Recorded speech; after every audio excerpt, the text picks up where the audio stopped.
frame rate's a lot lower than I wanted, but it's a start. So with that, I'm going to click Go Live. I'll close the window. So we're probably, yeah, it's telling me we're live. That's a good thing. This video is unavailable. Why is that unavailable?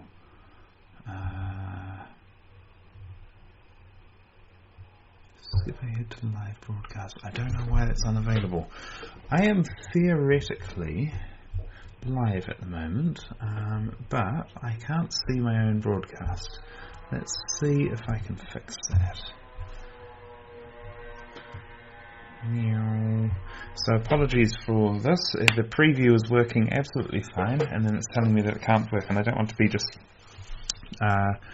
talking to myself this whole time. So let's just see what this has to say.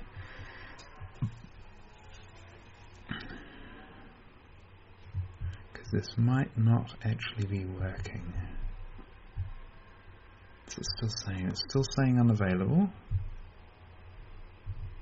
What's going on here? There's nothing coming through there.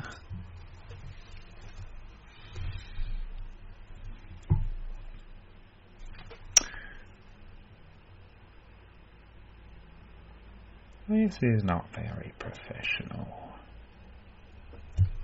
Okay, what have I got along there? I'm going to just reduce the frame rate slightly. So let's make that like so. And it should be able to achieve that much more easily. So what's going on? Let's take this. Boink, boink, boink, boink.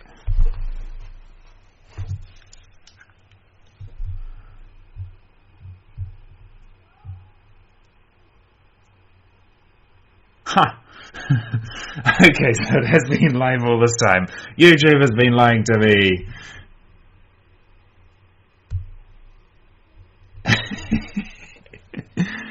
Oh, goodness me. Okay, that's fine. So, with that, I should get on with it.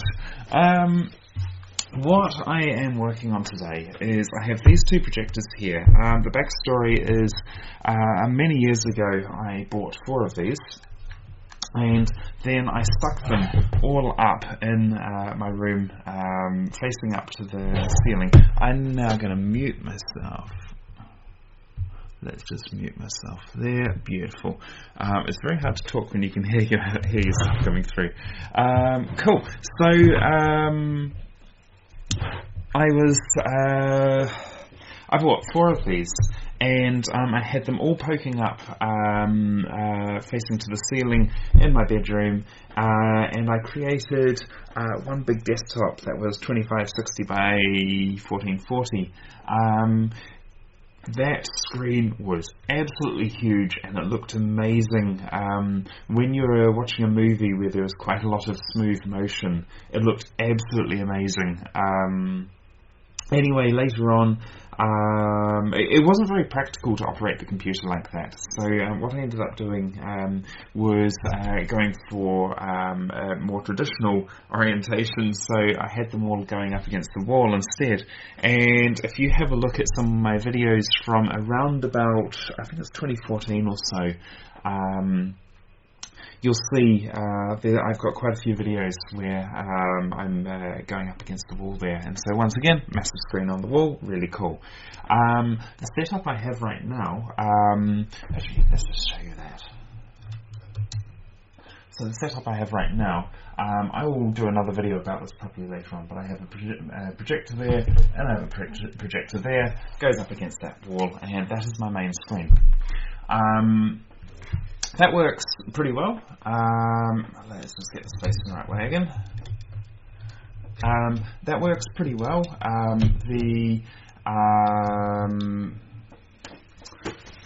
Yeah, I only need 2 projectors for that, and so then the other one. I've then had one sitting in the lounge, and that has been working for quite a while. A couple of days ago, this one here. Excuse me. This one here. What's going on there? I hit the wrong button, that's why. There we go. this one here, it started to lose blue. And the beginning of the day, it was just losing a little bit of blue. And after a couple of hours, blue was down to, let's say, about 30%, which makes the whole thing look very, very yellow, uncomfortably yellow. So I went and swapped it out for the large projector, and my goal for today is to take parts from this one and get this one fully operational again. So what's wrong with this one? This one has it was a coincidence, but I'm not entirely sure whether it was the cause or not. One time I noticed that these are 720p projectors, 1280 by 800. And I noticed you could take them up to 1920 by 1080, and so I gave it a go with this one, and a few minutes of that, and the thing went pop, and has never worked since. Let's just give these a little bit of power. I'm just going to demonstrate the problems here. So you can see this one here. Sounds like it's turning on, and then nothing happens. You can see there, no light is coming out. I'll just reset that. Okay, this one here. This one, listen. Okay, so you can hear it start up. And if we have a look over here, you can see that we're getting some output there. Now I'm just going to darken off the room for a moment here. Okay, so you can probably see that's quite yellow. I'll get the preview come through in a moment. Let's just fast forward that. Can I even go live with that? Let's see what happens. Okay, so you can see there, that is very yellow. I'm just going to show you, just because you could be confused by white balance, let's just put on one that's working. And that will become properly visible in a moment. Okay, hopefully by now you're seeing the difference. So you can see here, the blue here is almost gone. The blue up here is very much still working well. Okay, so that's where that's all at. Let's get this all turned off. Okay, now I'm going to do one more thing here. I'm actually going to take some input from my laptop. I'm going to give you some colour bars, and I'm going to show you some things here, because what's going to happen in a minute is I'm actually going to walk you through where I think the problem is. So I want to show you all the stuff, then I'll bring out some paper to show you. Okay, so we've got that up there, that's fine. We're just going to bring up some system settings. Fantastic. Go to there, and we want gamma RGB. That's what we want. Gosh, the blue's basically dead now. So that's actually going to be a bit hard to demonstrate, possibly. Let's see what we can do here. Let's move this out of the way as well. Yeah, the blue's gone. There's just a slight hint of it there, but it's gone. Let's just put that back, and we'll just grab the blue one. See, it's really trying. You have a look at my laptop, it is now very, very blue. Okay, right, well what I wanted to show you was that you can see here the red and the green have a very nice oh, it's out of view. Hang on, we'll just go up a bit. Hopefully that's visible now.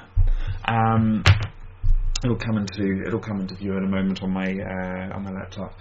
In the meantime, the red and the green, you can see there's a nice gradient coming through for both those. Great. There's actually just a teeny bit lost at the top here because I've got the camera up, but that's the reason for that. That's another story for another day.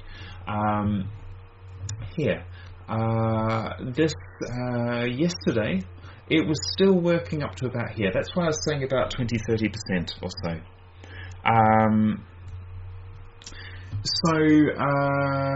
It was what was happening is this gradient was coming up all normally, and then it got to about there, and then it was just flat all the way along.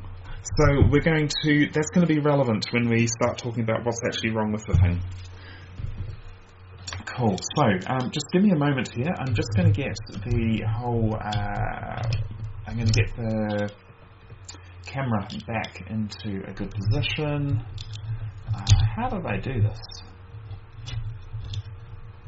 What was I thinking? How did I make this work?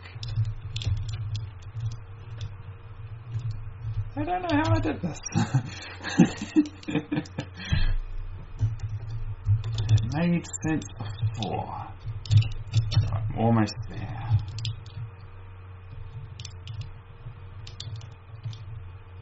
Okay, that's good enough. Let's get rid of that. We will turn off that. Beautiful. Let's get rid of that. Let's get rid of that. And we'll bring some light back into it.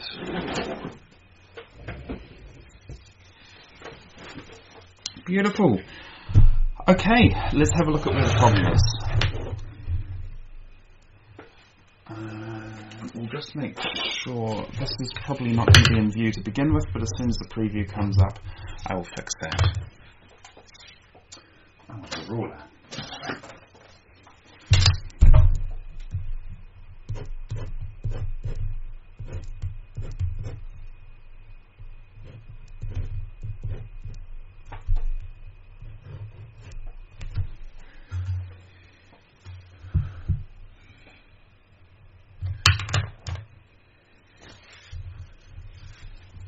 It's probably not too bad. Okay, that's good. We have the laptop over here. We have the projector over here. Beautiful. Hopefully that all makes sense. Now,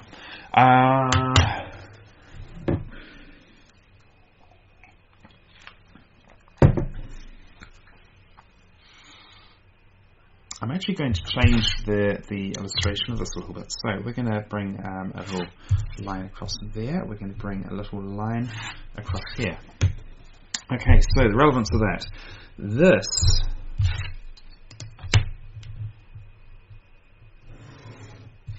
This here is the domain of the laptop. This here is the domain of the cabling, HDMI in this case.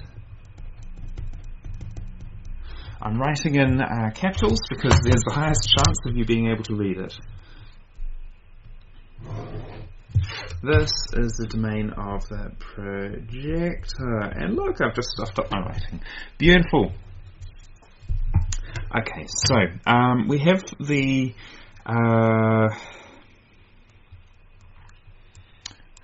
is this all coming through okay? It's not incredibly clear, but hopefully, if you just sort of follow around the hand waving and everything, hopefully this will make enough sense. Oh, I've got the tools. We have the technology. We have the technology. Let's ruin a felt tip pen. Maybe. I don't think I draw out. Stick with the pen. Cool. So, there are a few things to play around with and ideas there. What I haven't shown you with the projector there was I was able to mess around with the brightness and contrast, and it would bring up and down the blue and the red and the green, but it would not bring up the blue. The blue was permanently down the whole time. That very much suggests that the problem is in the domain of the projector. Actually, just to save time, I'm actually just going to go with that. There's other testing I did, but really,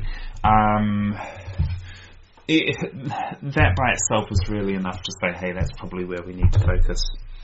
Okay, so at that point, we've got a few things that are interesting to think about.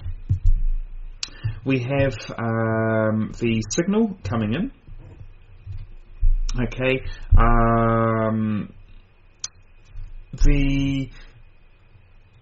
it could still be the signal that creates the test screen and the menu. that signal, and so that signal I'm going to put like this. So this is the signal coming from the laptop. This is the signal coming from, let's call it the menu / test. That is affected just as much as the laptop is. So that suggests that it's not a signal problem. It could still be the processing. Oops, daisy. Squiggle, squiggle, squiggle. Okay, so it could still be the processing. I think that's unlikely. Okay, now we have a DLP chip in here. I'm not going to explain what that is, but it's possible the problem could be there. I think, so let's just go and put that here. Drink DLP. The important thing for that, what that does is we have a light source. Let's just draw that up here. We have a light source. Let's just go broink. We have a DLP chip. Light hits that chip and then gets out. That goes through a lens, and away we go. That's a gross oversimplification, but let's just go with that for a moment. So, sorry, I'm explaining it. So this has a whole heap of tiny mirrors on there to get the brightness of any given pixel. So one mirror per pixel, essentially. To get the brightness of that pixel, it just rotates the mirror. Is it sending the light directly out the lens, or is it sending it off?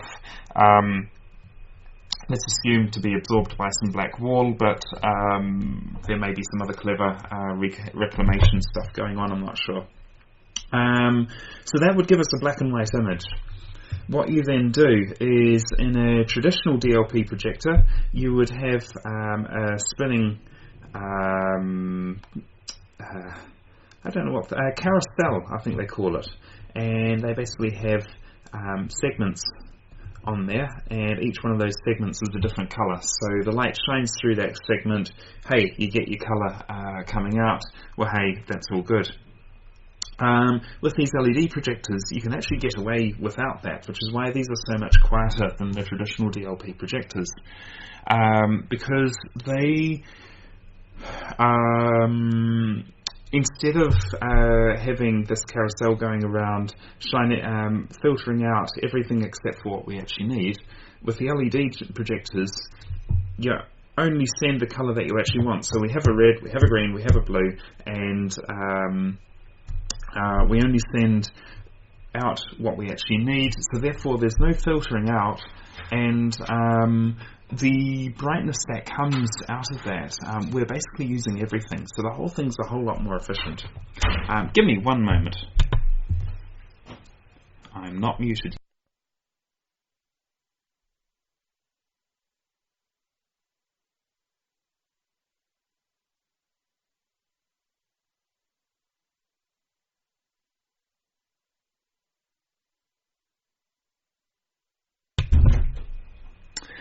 And that was my wife returning home. Sorry about that.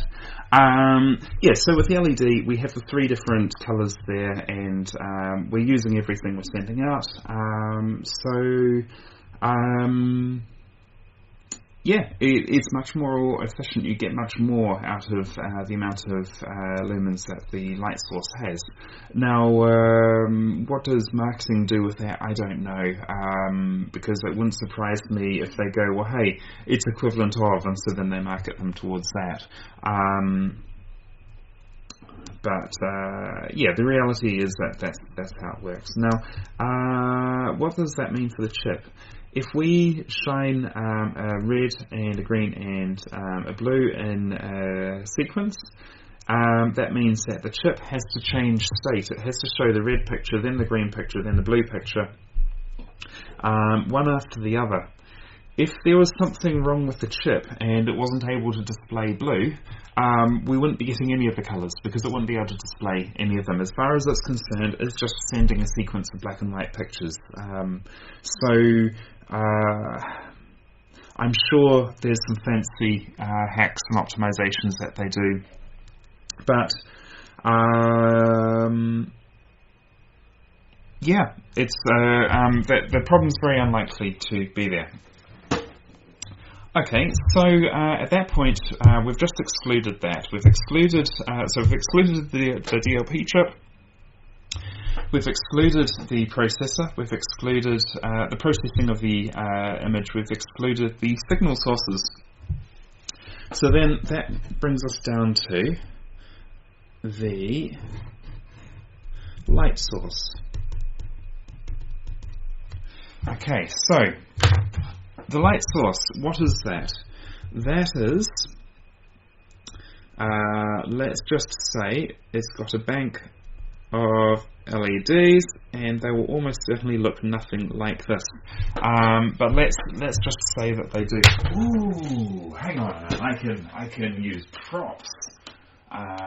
Give me one sec. Where have I put it? LEDs, that's what I want.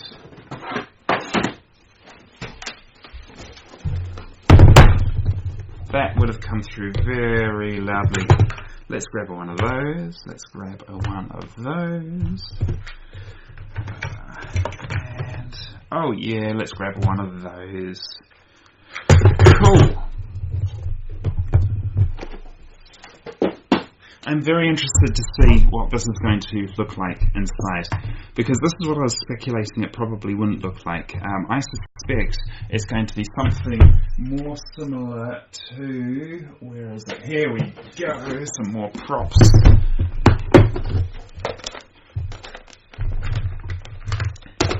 Now, I'm not sure whether you're going to be able to see that or not, but there's a chip at the bottom of that which has the LED on it, and that chip, oh, this is even better.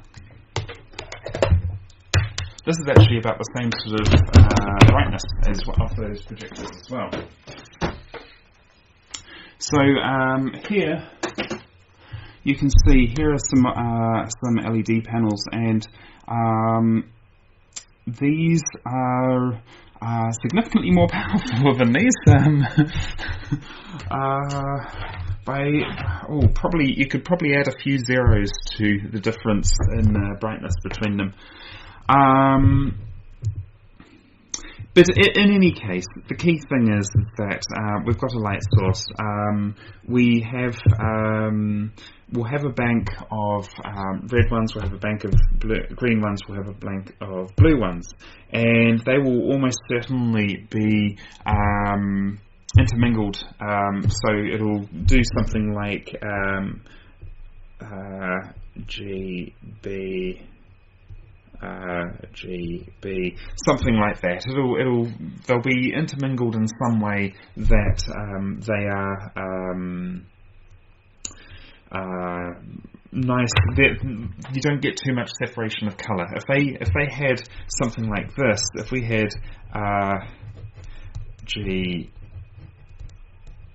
and then that was the whole light source like that, you'd end up getting some nasty shadowing effects.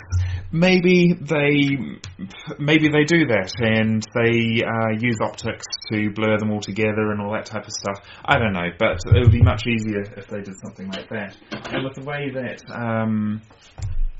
boards can be assembled these days, it wouldn't.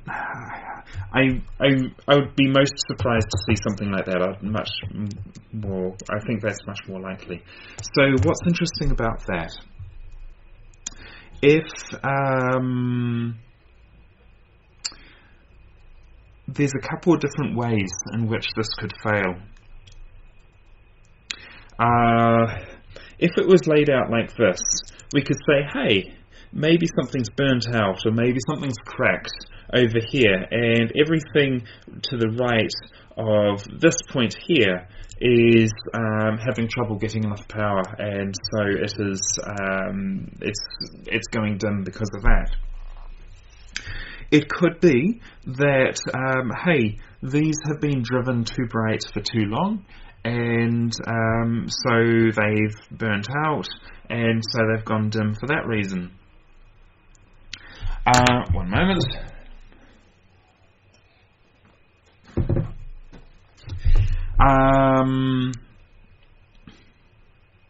I'm sure I had another thought on that, but I can't remember what it is. But that's not the whole story, because to remember back up here, we are choosing which colour to send, and we're rapidly choosing, we're rapidly switching between each colour to make it, to make sure we get the right colour on the chip at any given moment. To do that, we need something which is able to deliver enough power for these to light up at full brightness, precisely cut it off, and then precisely put it back in power, get it as bright as possible, which will mean it probably... that's getting too complicated for this conversation. But it has to be powerful enough to be able to get these LEDs at full potential right from the beginning of their time slot, and then to precisely cut it off. And they wouldn't want any leakage between them, because if they have leakage, then that's going to make the color saturation go down. It will bring it closer to a black and white image. What is my point? So my point is that these LEDs, now that they're getting much more powerful, that's a reasonable amount of power, and that is likely to be controlled by something like a transistor or a MOSFET. To control that amount of power, it needs to be of a certain size and spec. It's going to create heat. That heat needs to be dissipated. At the time when this was noticeably failing, it was measurable at about, it was a bit over 50 degrees on the outside. I compared the other ones when they were operating under the same conditions, and they were putting out roughly the same amount of heat. The other one that was still working was very slightly cooler. I think it was about 47 or 48 degrees as opposed to about 50. So it does suggest that heat is probably a factor. I do reasonably regularly clean out the vents, and what I noticed when I was looking at the photo that I took for the thumbnail is you can actually see there's accumulated dust in there. I'm not entirely sure that would be the cause, but it's certainly relevant as a possible cause. So I'm just going to now switch this into two different streams. So we've got the LEDs and we've got the power source.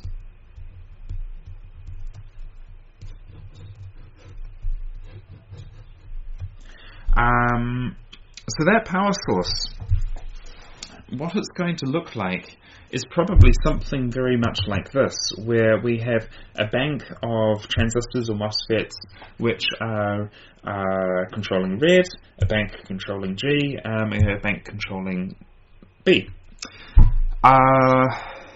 It is very possible that that has burnt out. So my guess is that and I'm going to add one more thing in this as well. Particularly today, we've still been using this for watching Netflix and stuff. And as you've seen, the colours, the blue is basically gone entirely now. And today it's been emitting a burning smell, which does suggest that something's burnt out rather than the connection's broken. So my guess is very much along these two lines. It is possible it could be with the processing. I don't think it is. I really don't think it is.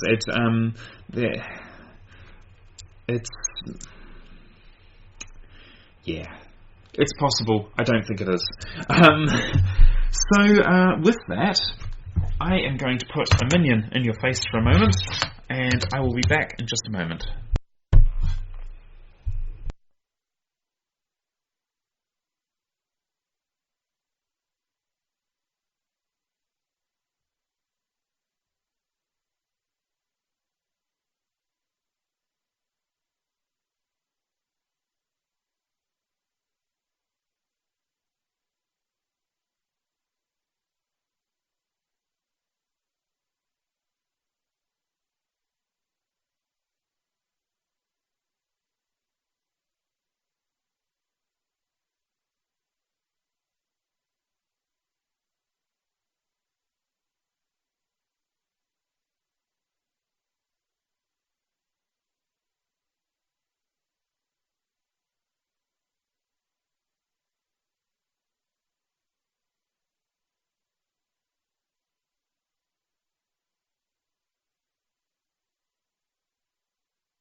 Okay, so that's fine. So that's what I think is wrong with this one. I think it's down to one of these two sources, or maybe even both of them. This one here, this one died. It went pop when I was I'm going to clarify something in a moment. Okay, this one went pop when I was driving it at a resolution which is higher than what it is rated for. Therefore, this is a much higher probability of where the problem is. Switching that out is probably a matter of changing an entire board across, and that is actually a real concern. This might make this whole task impossible, because it could well be that this and this are on the same board, and if that's the case, if I move the processor from this one to this one, then, well, hey, I've still got the same power source. Sorry, I've got it run the wrong way. But anyway, I would still have one bad one with one good one, and then one good one with one bad one. I'd be no better off. The thing I was going to clarify here is the power supply, the power source that I'm talking about here. Probably a better name for that. Oops, daisy. A better name for that would be the driver. So it is the thing that takes the input power and makes the output power the right amount to drive the LEDs without giving them too much that they blow or too little that they underperform. Okay, the importance of that distinction is that the power supply is what takes so this is the power supply that you have plugged into your wall, but almost certainly there will be another. All this does is it provides a DC input. almost certainly that DC input is the wrong voltage for most of the stuff in here, and so there'll be another power supply inside which will drive which will drive all the different components, which there may well be several voltages involved here. There will be several different voltages involved here. I'm just thinking the LEDs by themselves run at different voltages from different parts. From each other, let alone the other parts. Okay, so there's that. So this one here, it could be the processor, or it could be that power supply. Maybe it was simply drawing too much power. So I know that this power supply is not the problem. I have interchanged them, I've tested them and everything, and that has not made a difference. So I know that part is fine, but the power supply that goes and feeds all the different components of these, that is actually, this has been out of the screen the whole time, sorry. The power supply that feeds all of the different parts inside here, it is very possible that is the bit that's broken, and that's actually probably the more likely cause of what went wrong on this. And the reason why I say that is, okay, it's running enough that it's able to process the buttons and it's able to do something with it. So I can go boom. Okay, it's able to run through that logic, and then it falls flat as soon as it tries to start drawing more power. That could be it. It could also be, like I said before, it could be the processor, which, it gets to a certain point and then the whole thing just crashes because it's burnt out. So, I think at this moment I'm going to disconnect power from both of them. I'm going to start opening them up. There's a couple of things that I want to see. I want to see what state are the LEDs and the power source for the drivers for the LEDs. Something is burning. Something is burning in here. I want to know what's burning because that'll give a really good clue as to that will give a really good clue as to what I need to change to make it go again. And if it is an individual component which is not joined up with something else which is right in this other one, that gives a good chance of getting the whole thing repaired. So, with that in mind, let's get all of this out of the way and let's start opening the thing up and see if we can make it work. So let's get the power off as well. Done. Let's get that out of the way. And get those out of the way. There is a lot of residual charge in there. Let's get rid of that. Gone. Okay, so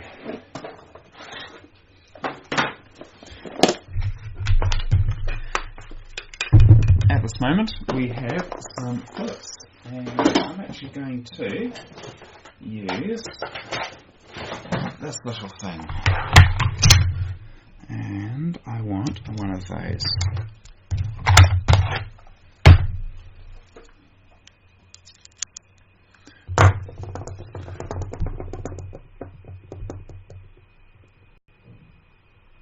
Oh, yeah. Oh, one sec. Oh, interesting. Okay, sorry, I didn't realise, I didn't see a message before. Just one moment. I've just got a comment about the that.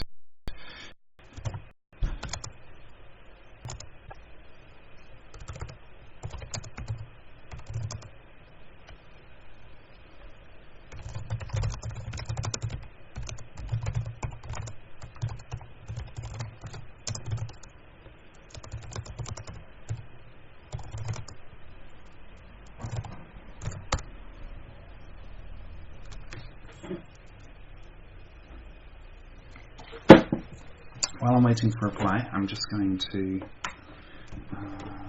mess with this.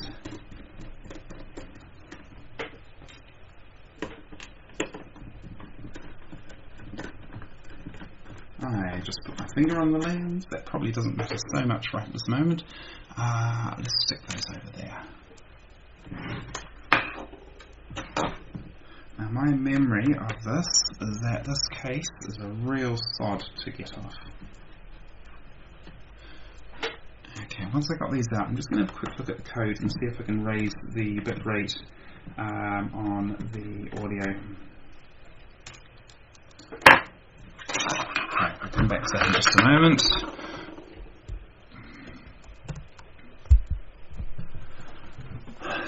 Okay, so that's the video bitrate. That's the buffer.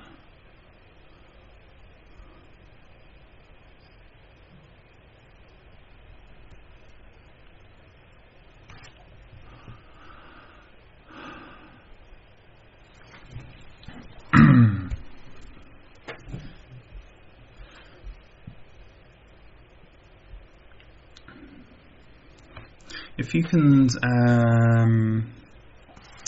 if you have a look in the comments, someone was, if it was you that asked, I know who it is, but if it was you, if you could just make a comment, just to see the question I asked there about the audio, and just let me know which one it is, because that will change how I solve it.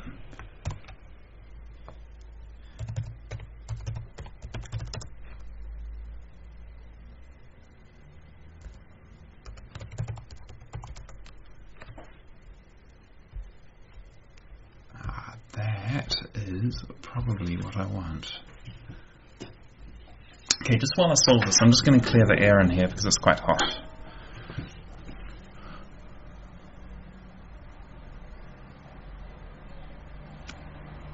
Ah, interesting.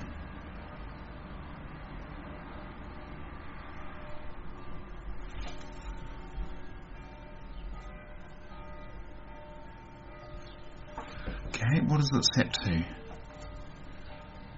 That doesn't make any sense at all.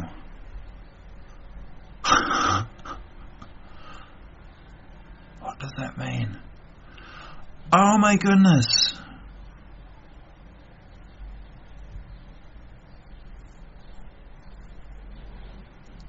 Okay.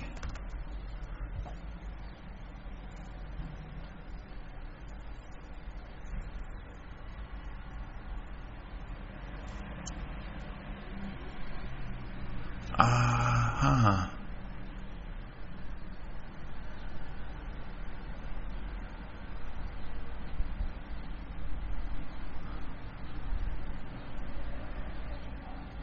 Okay.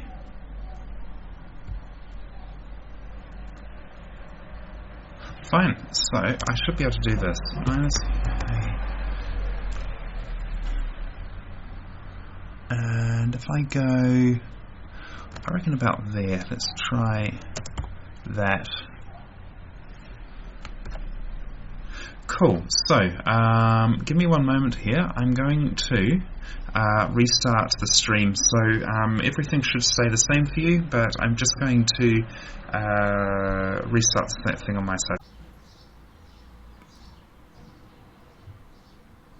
Okay, that's fine. I've just increased the bitrate, so it should be in a better state now. I'm just going to have a listen to myself, and I should have done that before. Let's go here.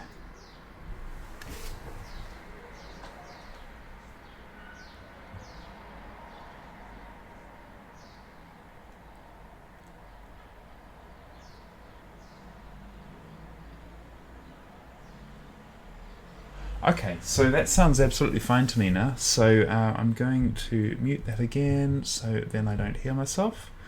There we go. Feel free to send comments if you're still seeing problems, but that should be in a much better state now. Okay, so let's get on with opening up this projector. These projectors are old. There is no emotional attachment to keeping them in the most pristine looking condition, so I will be a little bit rough with them.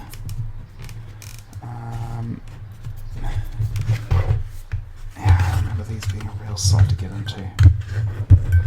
If I remember rightly, the clips are just up here. Whoops.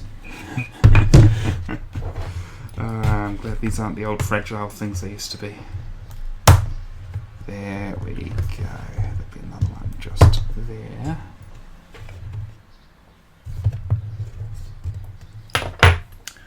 Okay, that's fine. Let's just pop over to here. Beautiful, that's fully up to date now. So, I just clipped it back in. There we go. Let's do the same over here.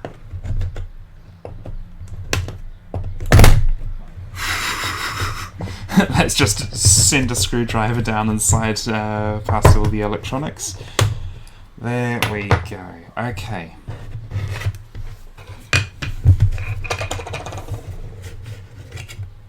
That's a story. And now I've got a little ribbon cable which I need to detach. Do I just pull that straight out? Well, I did. That's fine. So, we'll get that out of the way. What does this all look like inside?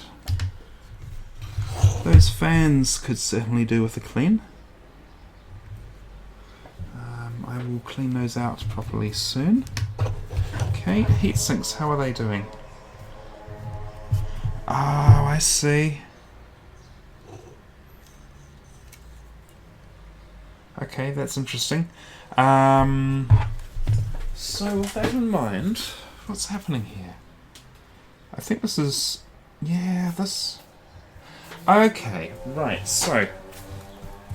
what's happening here? These fans suck the air in the air through like this. That's fine.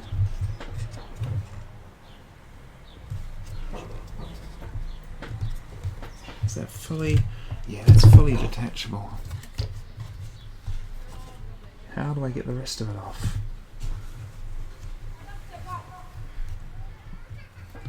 Oh, I see. No, I'm wrong.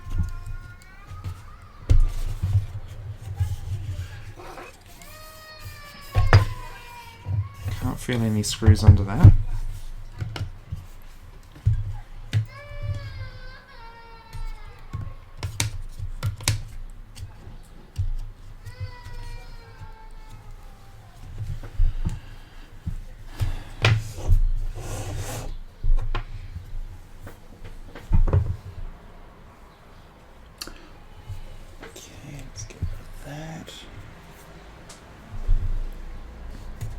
Yeah, it might be worth opening up the working ones at some point and give them a good clean on the inside. I'm going to just undo these screws and see if I can lift up this board.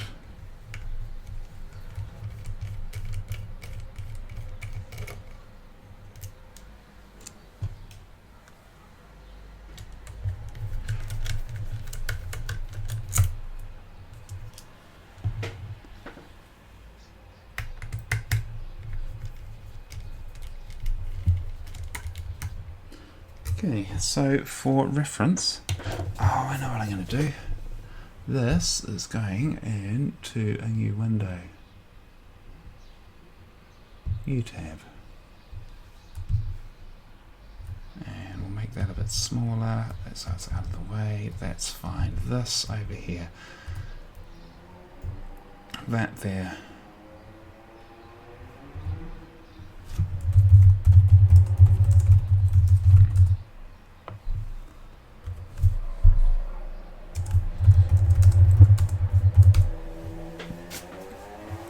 Okay.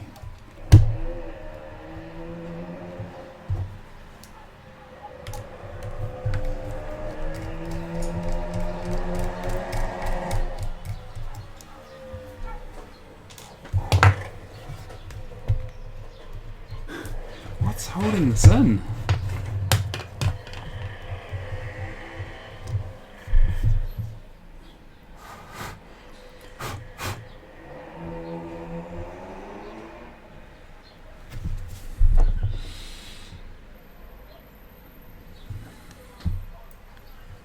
Ah.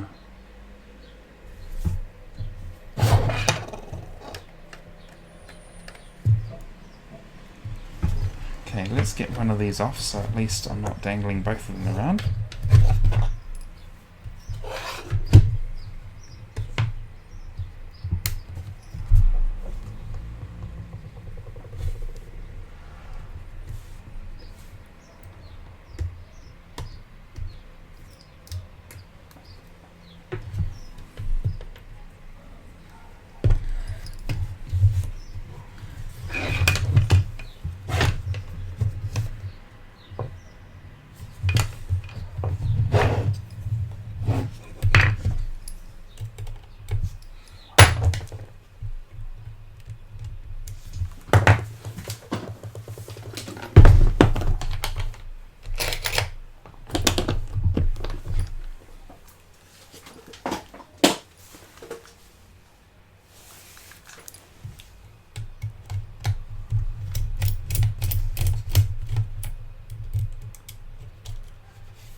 That's progress.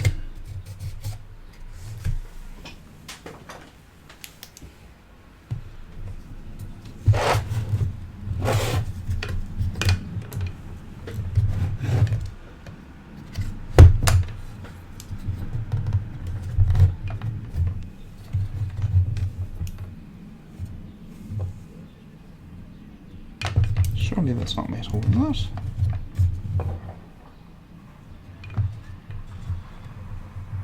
I don't think so. I think that's pretend metal.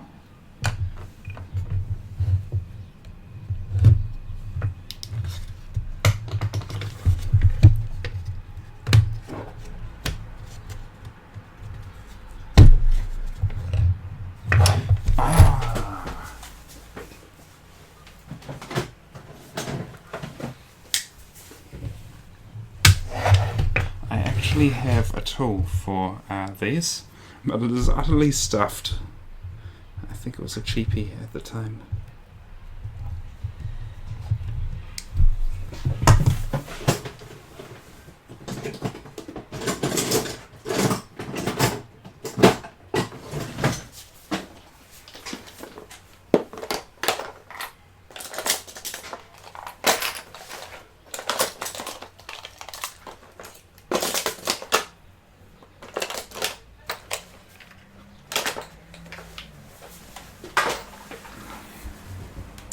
This is not what this is for, but it will do a jolly good job of it.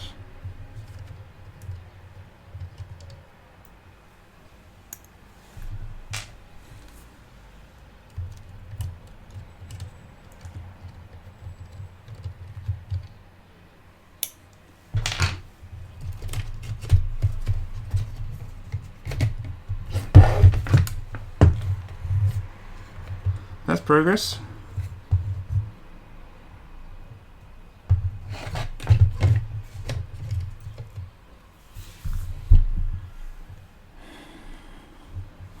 Wouldn't have been helping.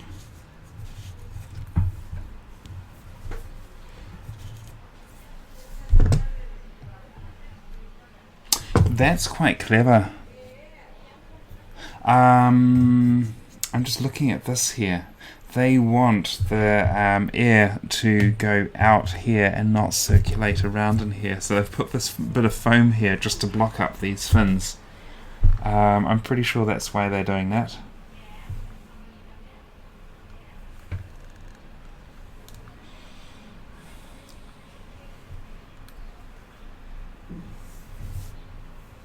So I still haven't found what's keeping this PCB onto here yet. Have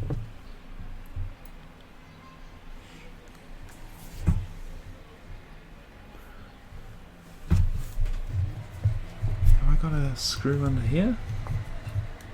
There's a screw here.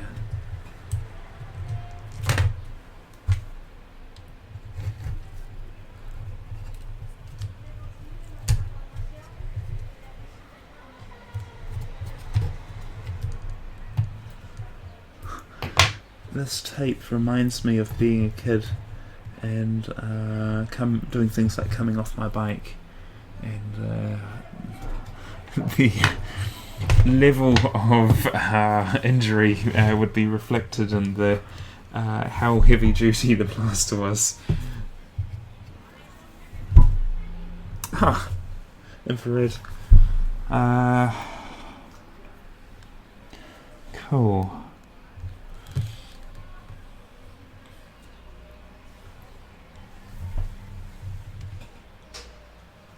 Everything that I'm seeing. Oh no. I've just seen why I'm having so much trouble getting it off. They've stuck. I'm sure. Let's see if I'm right. Oh no, I'm not right. That's good. I am happy to not be right, but there is something over here holding it down. Is that? Okay. We're making progress here.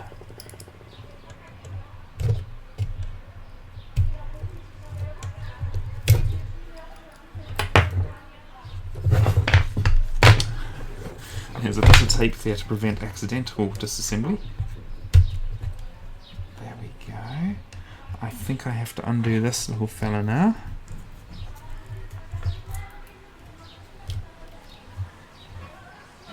Now I want to undo you very carefully.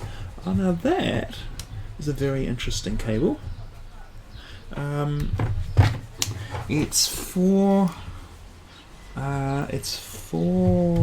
cables which could be used for signal, but more likely are used to control the red, the green and the blue LEDs. There are 4 cables there, 4 wires, and so one of those will be ground and the other 2 will be power. Interestingly, they've used the same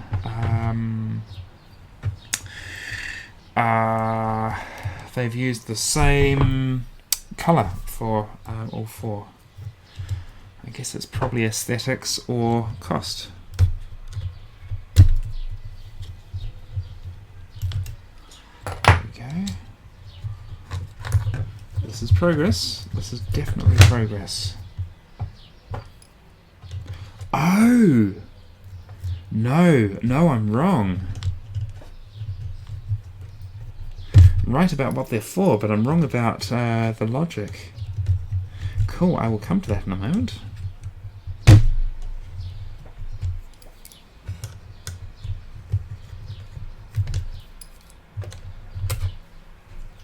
There we go. And before I go any further, I'm taking a photo of this. You can only go so many levels deep before you start forgetting where all the different bits go.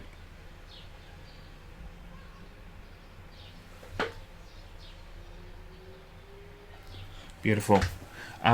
So what it is, you've probably noticed by now that we've got a red one, we've got a green one, we've got a blue one. That is suspiciously like the certain colours of LEDs that we have.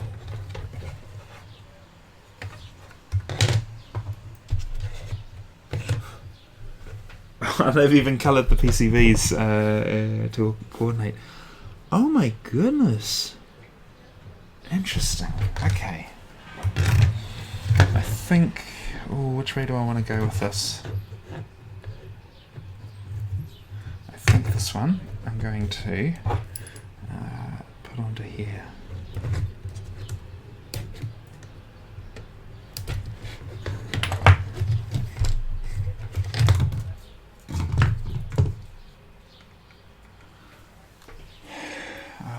I'm running out of space that can go up there.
see underneath there. So what I'm really curious about here is what's actually going on here. I think those are actually the separate. I think this is a bank of blue LEDs. I think this is a bank of green LEDs. I think this is a bank of red LEDs. Now remember, my prediction was that they were going to be intermingled on one board. So then it wouldn't be too difficult to get the colour, all of the colour coming through here without lots of separation and everything. Right at this moment, this looks like they've even got it labelled on here, what all these colours are. I'm getting a bit curious to actually open up the chamber and have a look inside. Yeah, that's really interesting. So it's interesting for a few different reasons. It's much more difficult to get all these colours to come together as one when it comes through to the lens, without it being, hey, blue's coming in at this angle, green's coming in at that angle, and red's coming at that angle, because that will just become really difficult to manage to get all the pixels to line up nicely. You also notice that red and green have a massive heatsink attached to them, and blue has almost nothing attached to it. It does have something, but it's tiny. It's not sharing this heatsink at all. And I don't see, like, there is a heat pipe going on here, but I don't see that connecting with the blue one at all. Now maybe they don't need to work the blue LEDs as hard. Maybe they're because they are naturally quite bright. They require more power, but they're naturally quite bright. Maybe they don't. Maybe they put more of the power into light and less into heat, so they don't require as much cooling. But even still, for producing the amount of light that these put out, I would have expected that these blue LEDs would be they'd be well cooled. I'd expect more cooling than what it has. So without further ado, let's see if I can get this off the plastic here and have a look from the underside to see if I can get any more clues. And then I will look at the possibility of opening up the chamber if nothing else has become clear. But there is a definite smell coming from here, which is adding weight to the idea that it might just be the LED bank. And because it's completely separate, I should be able to take it straight from this, and it should just work. This might actually be a successful mission. That would be cool.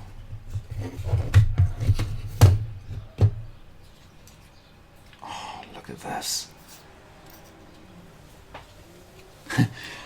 See, that's not helpful.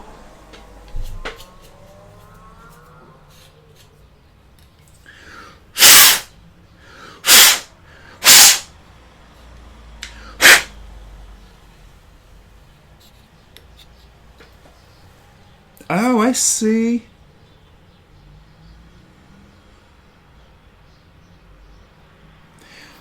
If I'm likely to get this working, I'm chickening out a little bit of opening up the chamber. I might do it in that one, however, because I still have to open up that one enough to get out the blue panel. Now, I've just noticed another interesting thing. That is, I wonder if the blue is using the body of the chamber as its heatsink. So, let's find out when I open it up. Sorry, not opening up the chamber, when I take the blue LEDs off.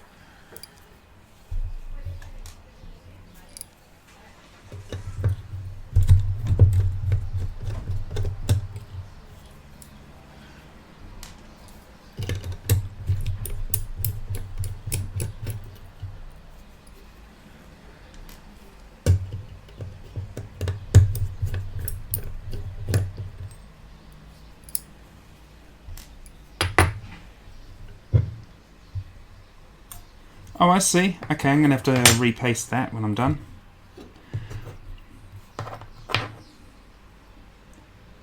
certainly easy to jump to conclusions at this point, but let's just go a little bit further. I need a smaller head.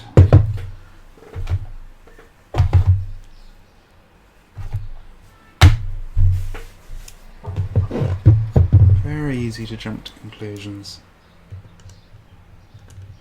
No, I need to go smaller still.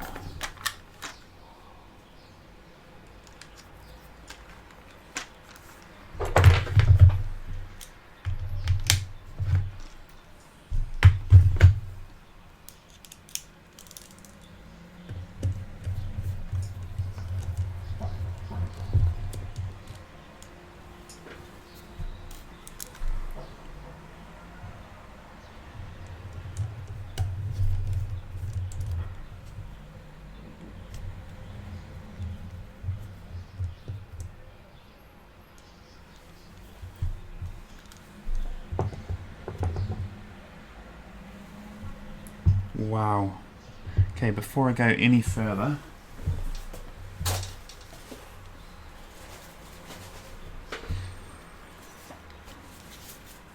what I'm doing here, just to minimize how much dust gets in, just putting that separate. Whoa! Wow! Okay, you have to see this.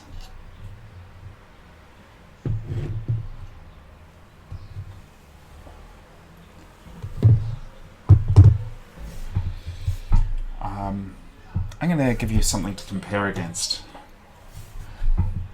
In this one, you can see all the way down to the bottom of the... You can see the LED all the way at the bottom. In this one, not only can you not see through because of all the burn, the plastic lens has boiled.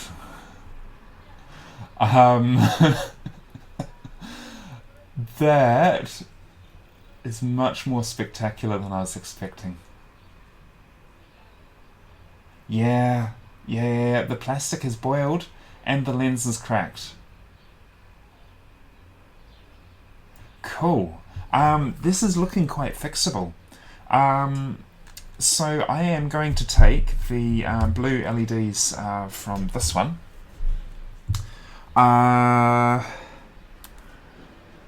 Yeah. I've got to take some shots of that. That's just really cool.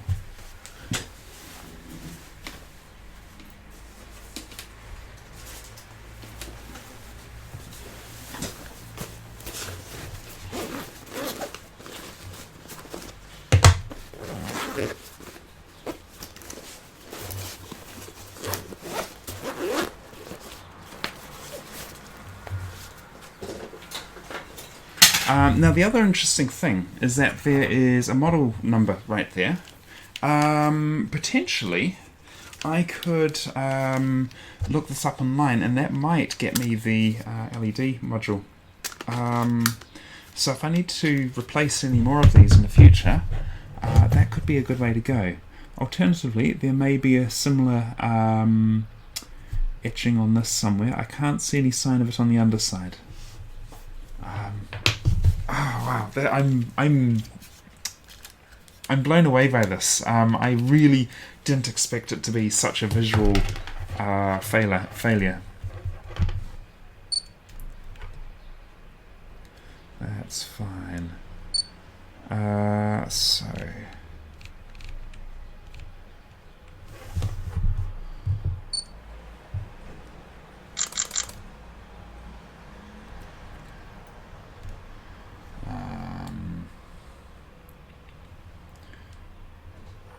I always forget how to do flash on this camera, and it's really simple.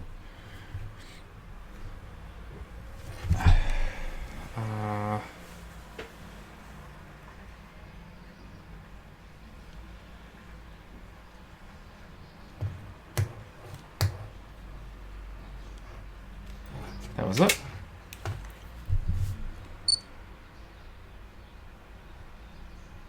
It's charging.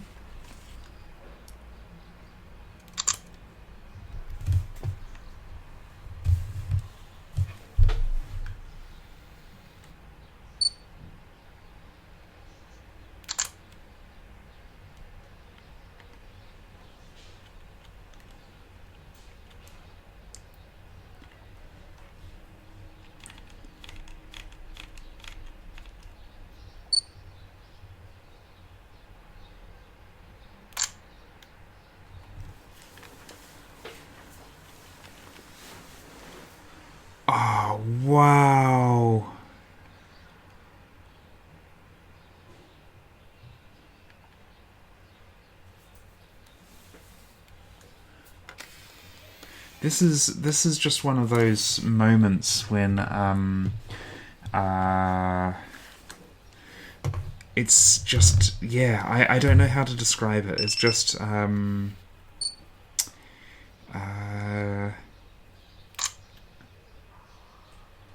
lot of my level of debugging on this level of electronics is high enough that I have a surprisingly high success rate, but low enough that I really feel like I don't know what I'm doing quite a lot of the time until suddenly I succeed. And quite often, sometimes it's a case of looking for particular components which tend to fail. Sometimes it's a case of looking for are there any bad connections or any of that type of thing. Maybe there's a plug loose, or maybe something's cracked or something like that. And then every now and then you find something like this, and it's just such a beautiful visual thing. Yeah, I'm really quite blown away by it.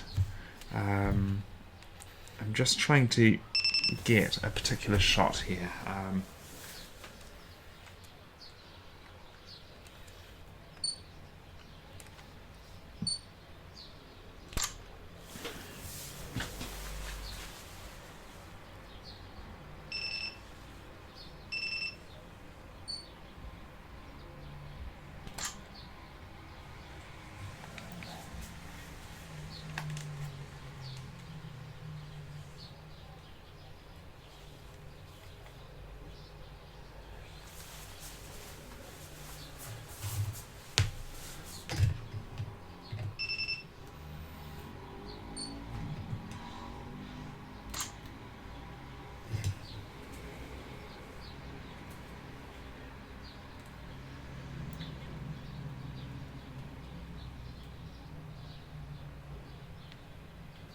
Okay, so I'm going to put this away, and I'm going to get out another camera. I'm sorry, I am going to do this for a few minutes. I'm just finding this absolutely fascinating, which is kind of the whole point of the show. You'll just need to bear with me.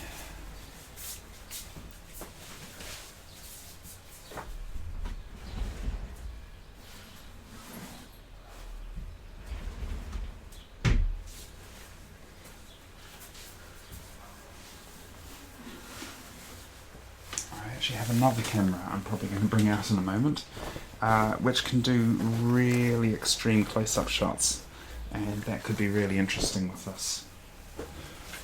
We'll start with this one though, and just see where I get to.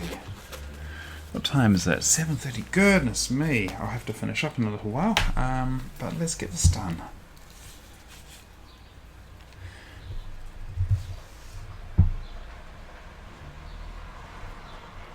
Let's switch over to that.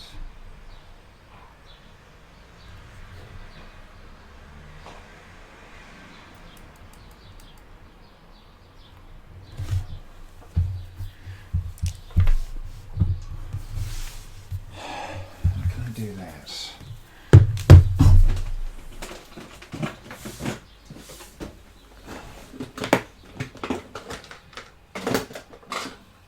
Oh, that could be cool. Not that.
just to illustrate this, look at that. It's just, yeah, there we go. Yeah, just... That is stunning. Okay, right, let's get out this old camera. I've got a really old camera, something like 6 megapixels. It's when I got it, I tripped, like it was on the first day or two of having had it, and I was running along to catch up with some friends while the thing was powered on with the lens out, and I tripped over and I whacked the lens on the ground, and the lens had sort of gone in like that, and so I had to push it back like that. And ever since then, on the nearest focus, I can actually I can focus, if this is, like, normally you can't focus closer than this on most cameras. On this camera I can actually bring the focus all the way back past the lens. So it's really cool for, oh, I shouldn't have that uncovered. I get amazing shots, I can get really, really close to things.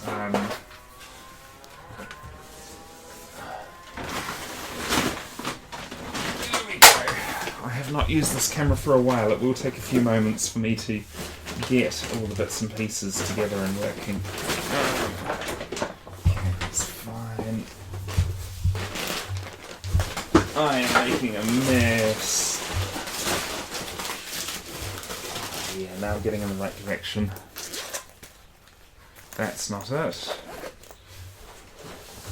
I don't think this is it. That's not it. That's fine. This is possible, but I don't think it's it. Ooh, ooh. That's it.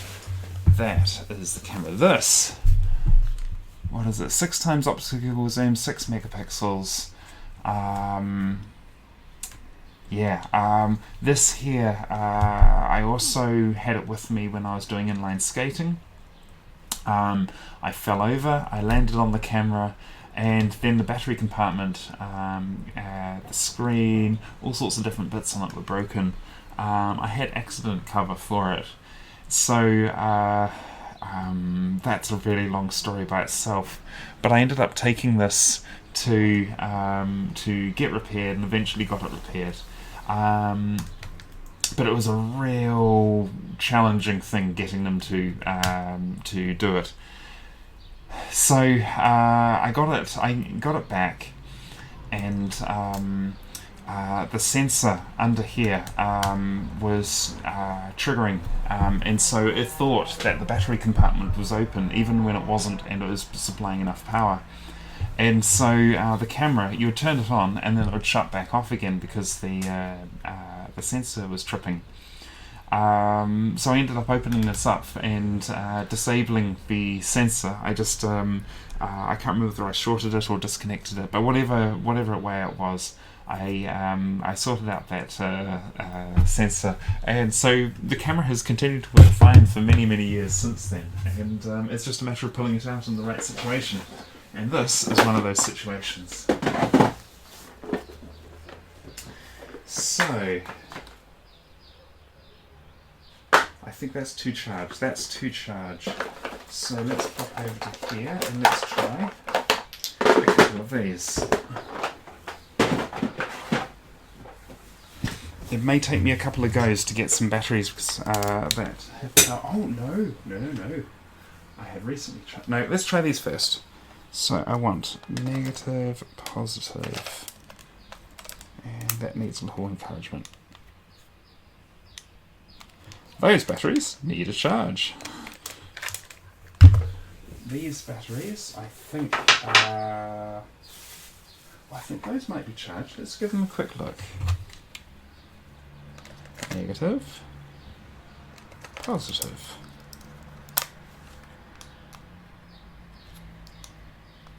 Oh.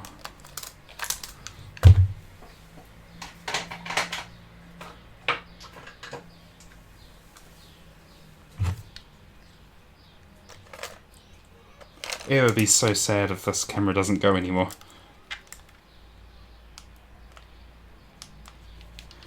I'm a little surprised it hasn't powered up in any degree yet. Let's see if I've got any alkalines there. I generally don't keep non-rechargeables about.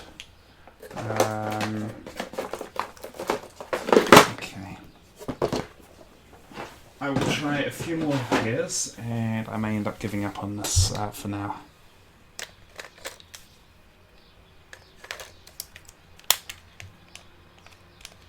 Okay, I'm going to put some things on charge, and then I can come back to this later on.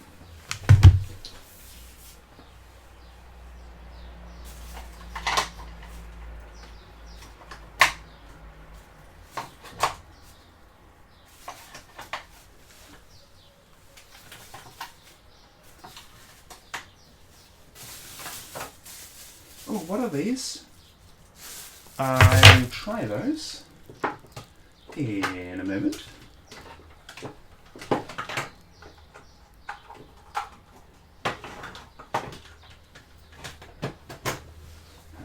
Charge shelf, boink. Okay. Looking at the status.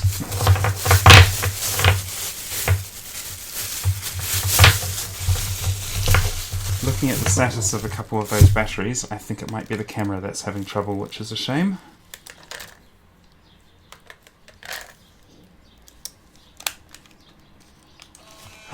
Here we go!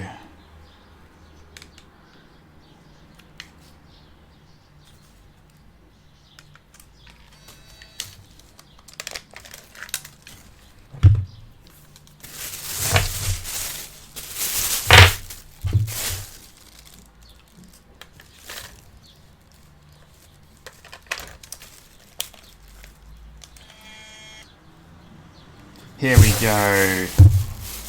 That's okay, we can sort that out.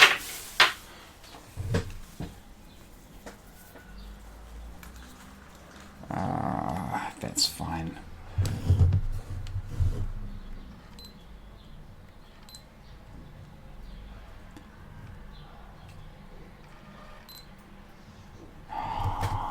Look at that, no trouble.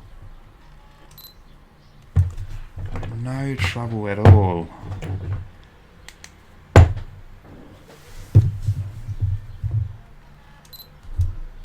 Okay, now let's... Yeah, I can remember how to use this.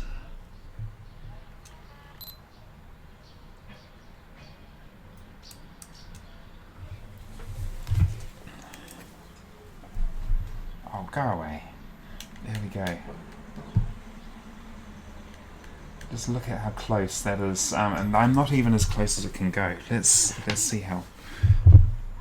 Okay, fine. I will set the date. This doesn't have many years left. 6, and it must be. It's that. Okay.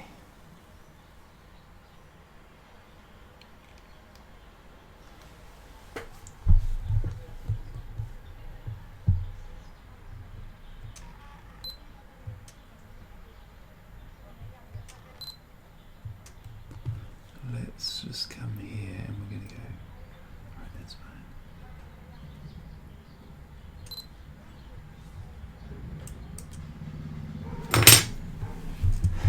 I don't know how to convey how fascinating this is. Probably isn't that fascinating for a video.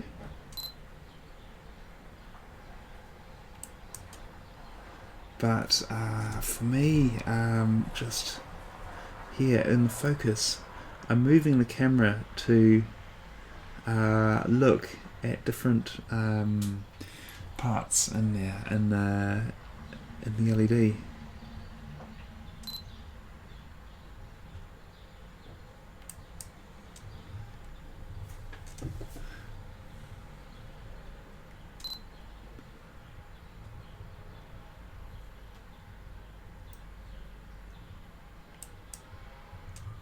Oh, I just noticed something. I'm doing this all on ISO 200. I really should use the highest ISO I can. How do I do that? This one. There we go. And now I can bring... Okay, so I've got the ISO down to 80, and I've just brought the exposure up a bit.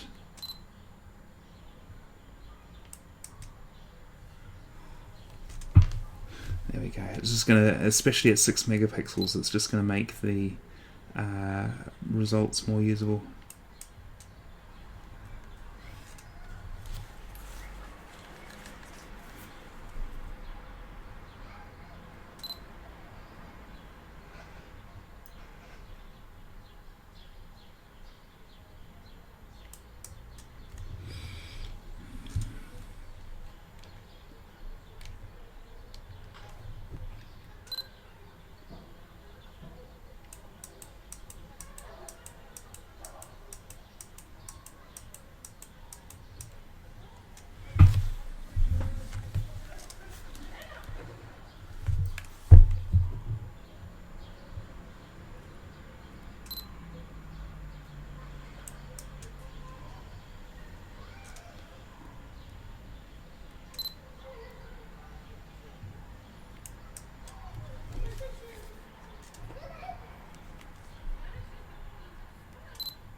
So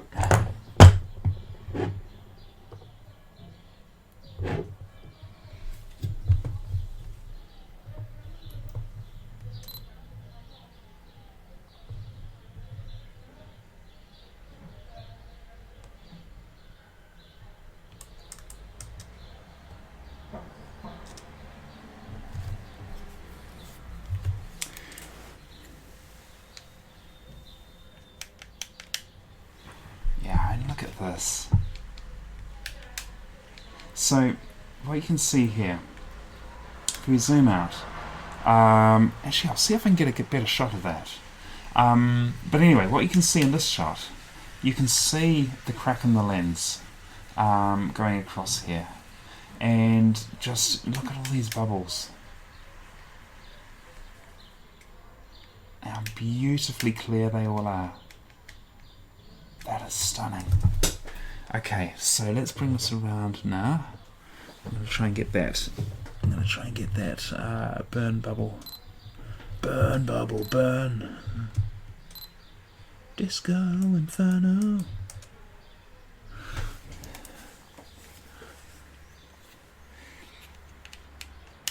I'm not capturing that well. How do I get this? Okay, let's just give me a moment here.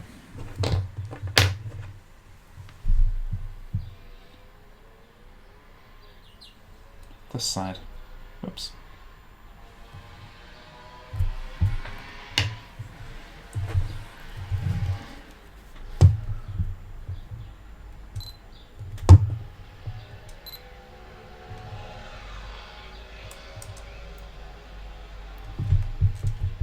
I don't think I got that shot. I didn't. What did I do wrong? Let's bring that right up there.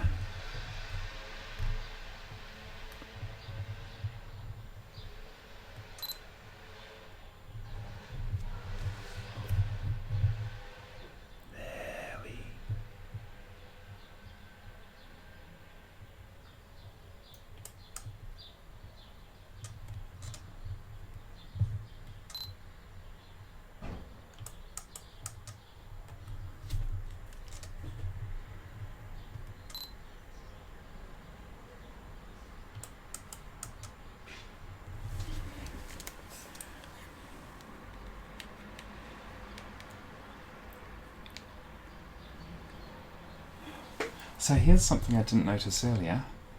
Look down on this area here. So actually, just context. So we've got the whole lens, we've got all the bubbles, we've got the burn area, and then we've got, I don't know whether that's as a result of the failure. As you can see, all of this sort of crystalline structure and a crystal structure, I don't know whether that is a result of the failure. I'm not entirely sure how it would form like that if it was. Maybe it's things pulling away from each other. It would have to be after it's cooling down, I guess. So it probably expanded, which caused the crack, and then contracted, and which would have stretched out all these bits. That could be what's going on.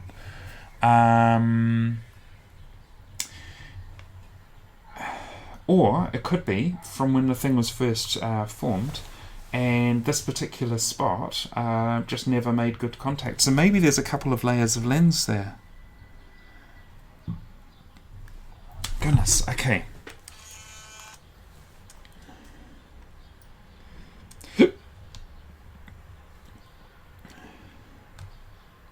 In a moment, I will get back onto the task at hand.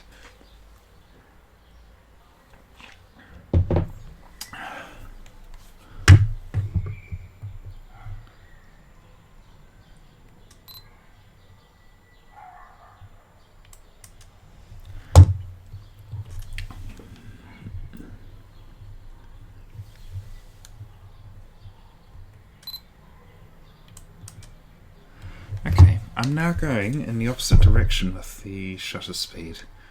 So far I've been keeping the aperture quite wide, and I've been keeping the shutter speed quite fast. So now I'm going the other way. So I'm keeping the aperture really narrow, and oh, look at that. So I'm keeping the aperture really narrow, and I'm keeping the shutter speed much slower. It means I need to hold the camera much slower than, much more stable than my hands want to be. Oh no, I'm going to run out of battery in a moment.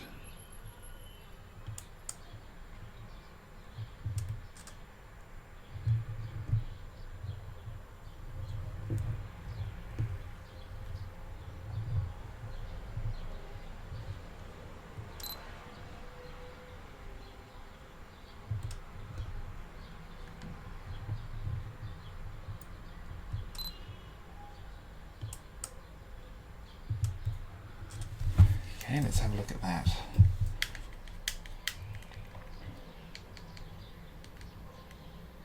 What I'm trying to do here is capture much more of the image at once.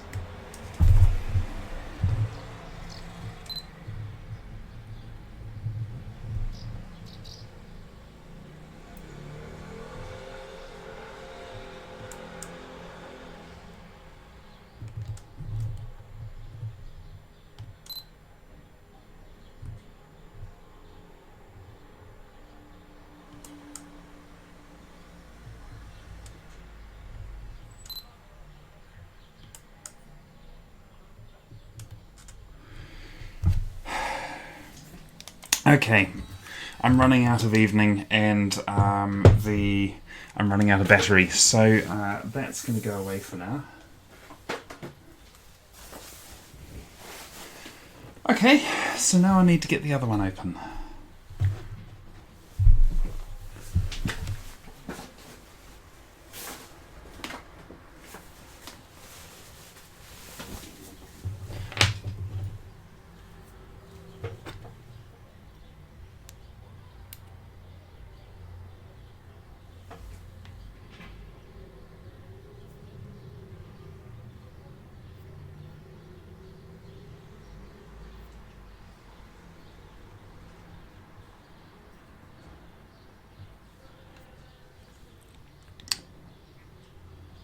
What I'm going to do here, I'm just going to put together bits that don't need to be kept apart, just so then that's less stuff that I need to remember later on.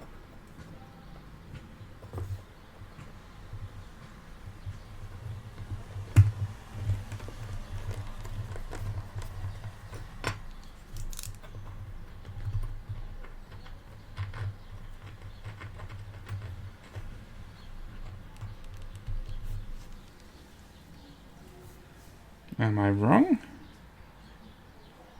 How did that go together?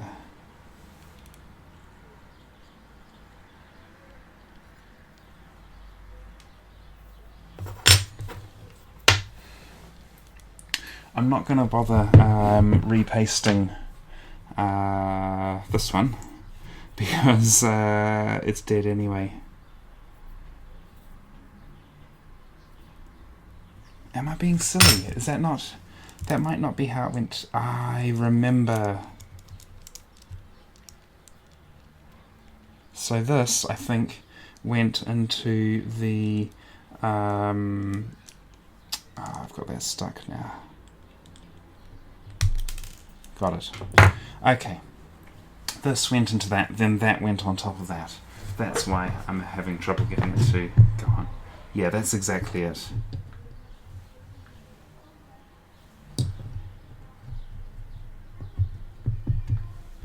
Beautiful. That's fine, I can deal with that.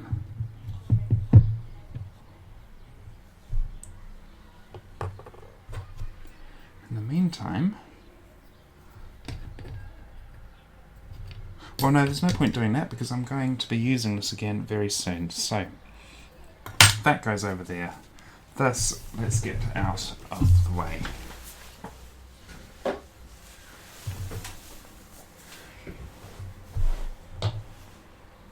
Cool. Okay, next one. Oh yeah. Okay, that's for later. Can't keep getting distracted.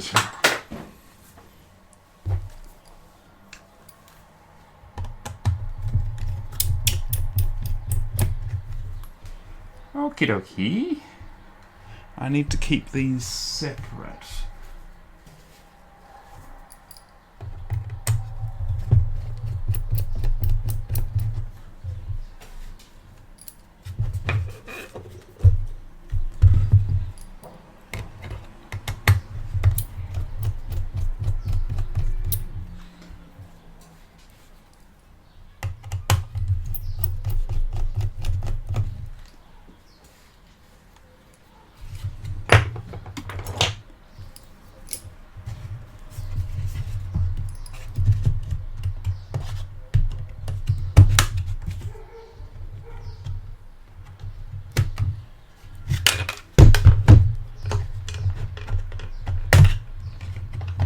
Just jam the screwdriver in there, it'll be fine.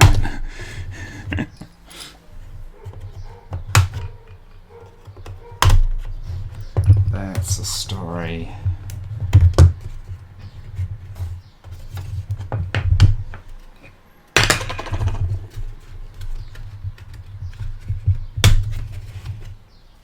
Okay. And which way did I go? I left it on the top.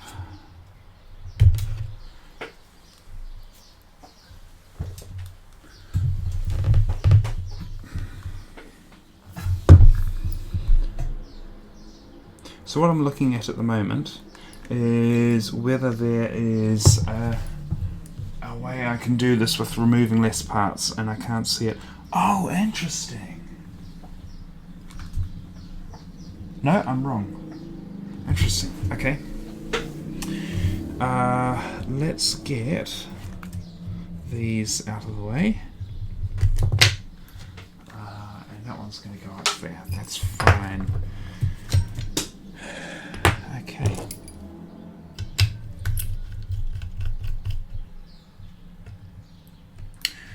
So, just to keep track here, the screws that have springs on them, the three closest screws to the LED sources.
we go.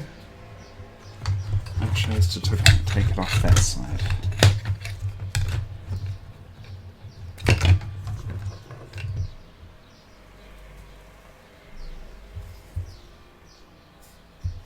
Oh, those are speakers. Interesting. Those are oddly sized speakers. I'm not sure why that is.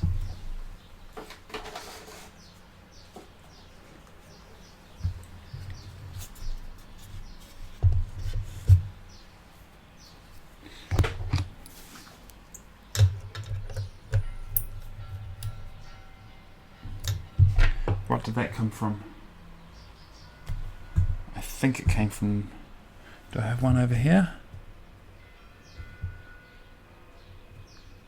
I'll assume it's from this most recent thing.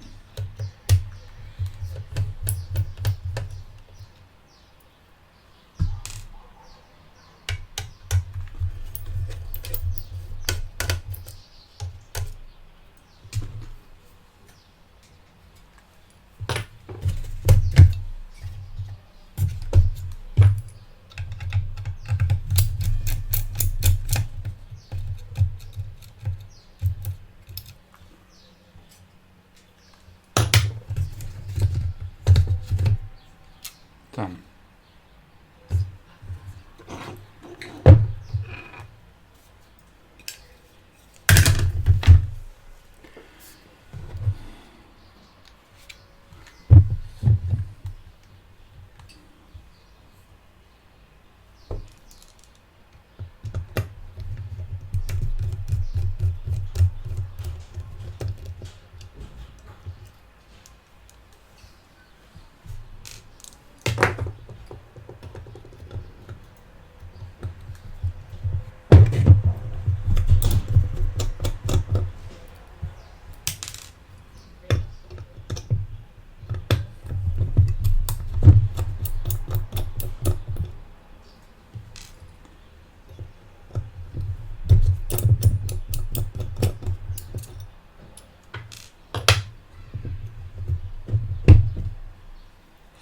Oh, interesting.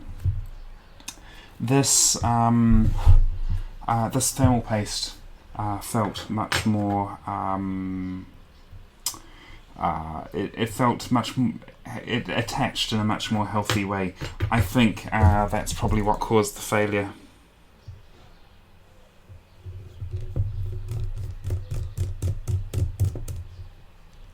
It had an underpowered heatsink for the task, and the thermal paste attaching the LED to the heatsink did not feel healthy. So compared to this, so I think that is probably why. I think the thing was just overheated. And this should look clear. That is how it should have looked. Let's just grab one of these.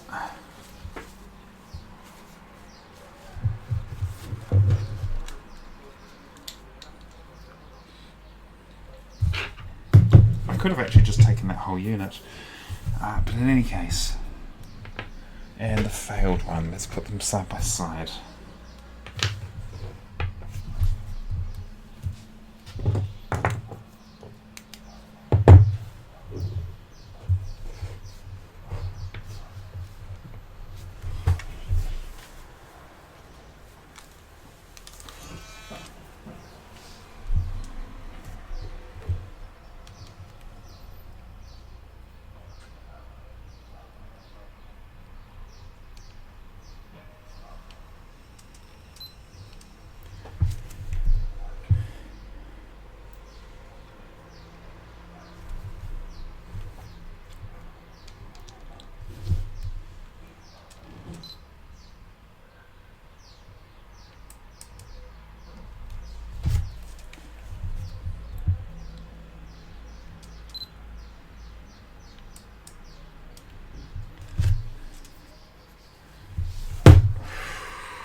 There we go.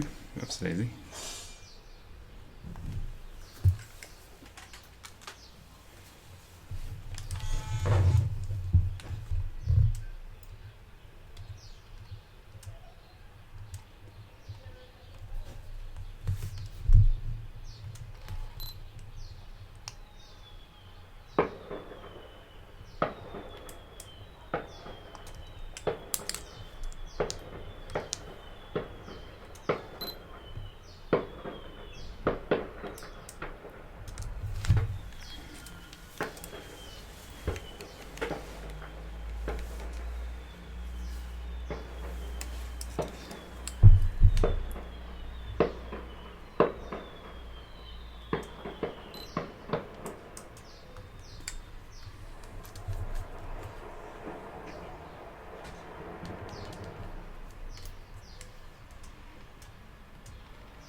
Right, I'm going to I need to show this to my wife, so I will be back in a couple of minutes.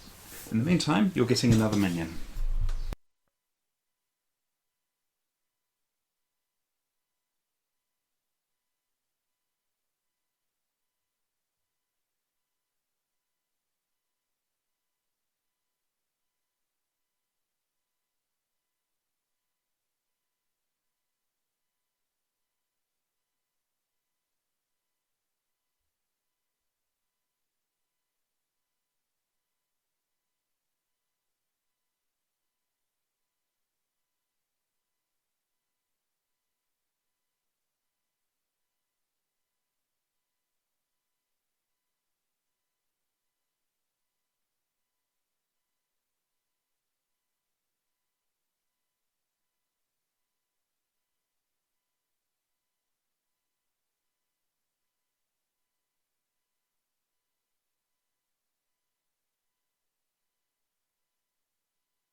Okay, so I am back, and I'm just going to put this back away.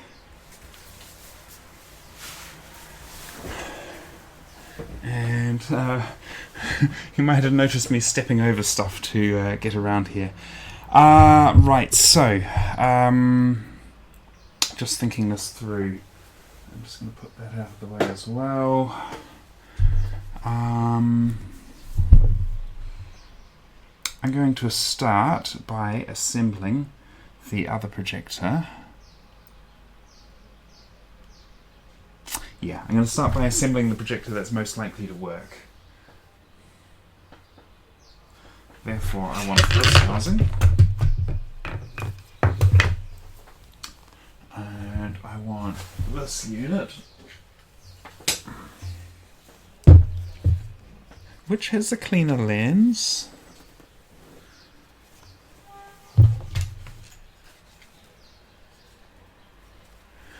Or probably more precisely, which has the easier to clean lens?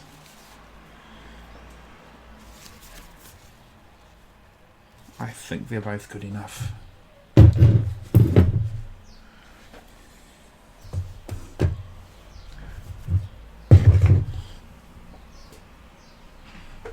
Okay, that's fine. So,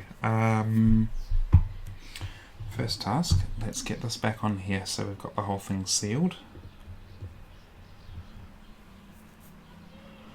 And those are the screws that I want.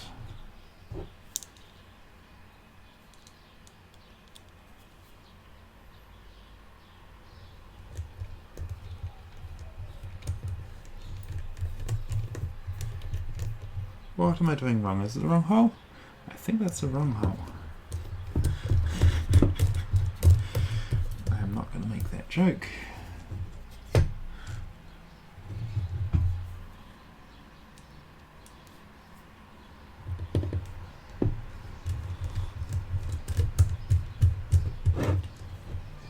Beautiful. So let's clean all this off.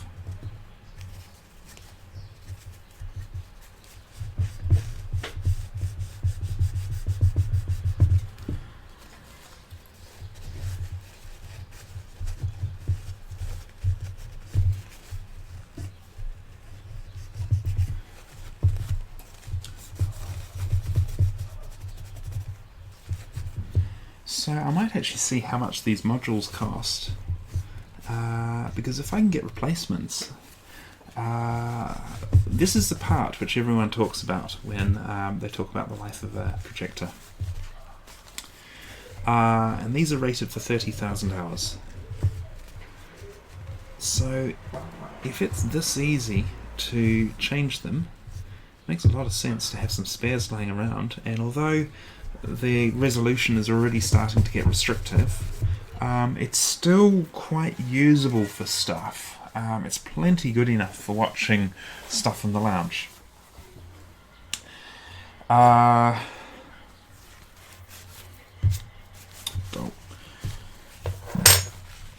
Yeah, so I think being able to maintain these is a very good thing. So yeah, it'll be interesting to see if I can get parts for it, and yeah. So there's that. Now I need look at the mess I'm making. I need the GUI box.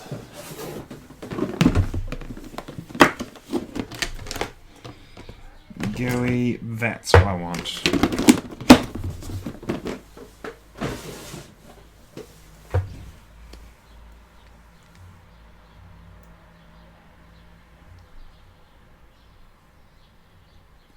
I should have shaken this first. Let's do that now.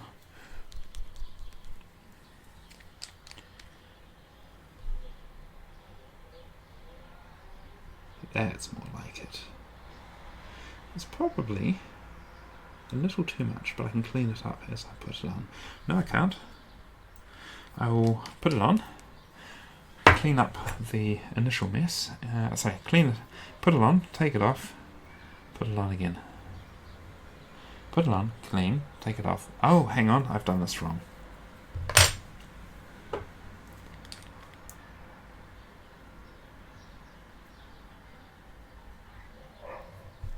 You come off this way.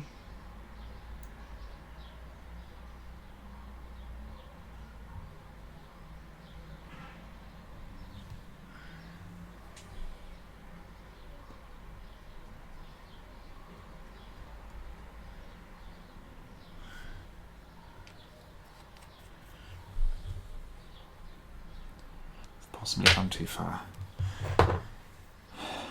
Let's see how it works. Yep, I went too far.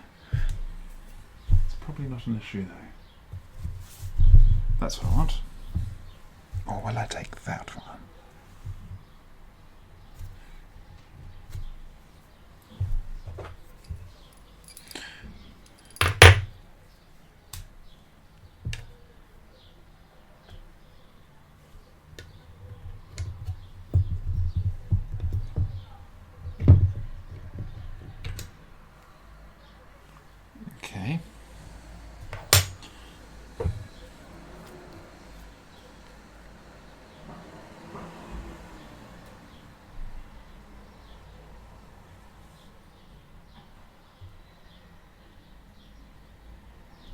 Beautiful.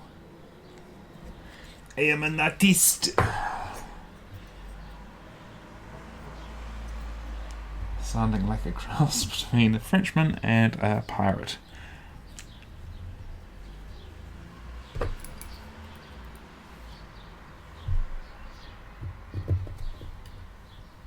Arr. Let's put down just 2 screws. And then undo it, and then clean up.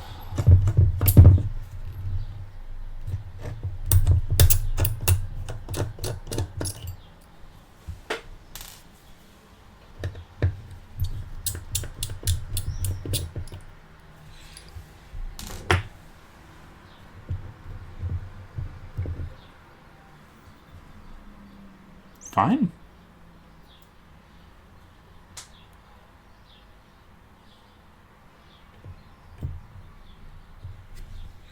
I'm definitely happy with that.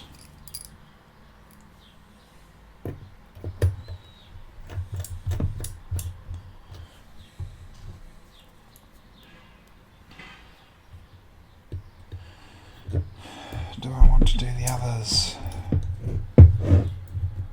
I think no. I mean, if I had more time, yes, but given the amount of time available, I think I'm going to leave those as is. Although, they could have suffered the same fate. Let's see how easy it is to get to them.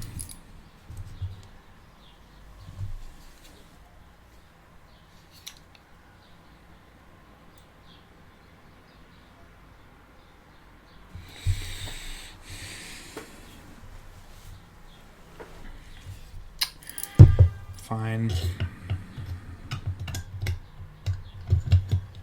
Aha!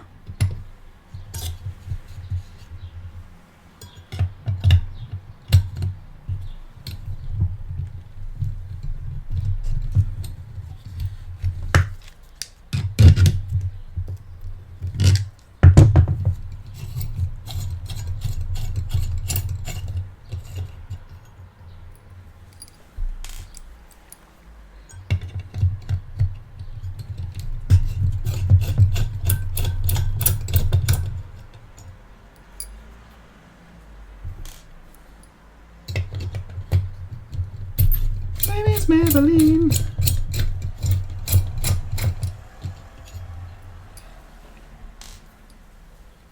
Oh, there's briefly a person there. I'm not in view. Let's fix that.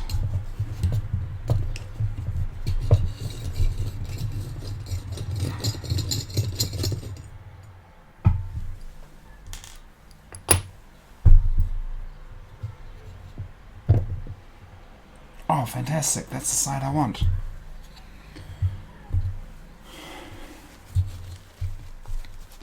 This felt much healthier, so that is a good sign.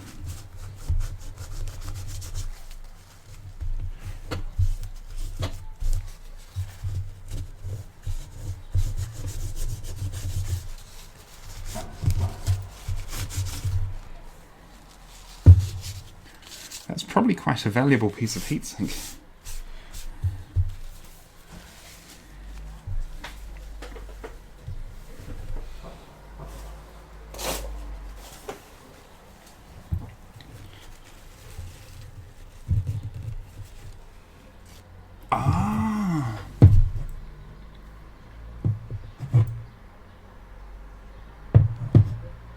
I think that's for measuring the temperature. Or the brightness. That's pretty clever.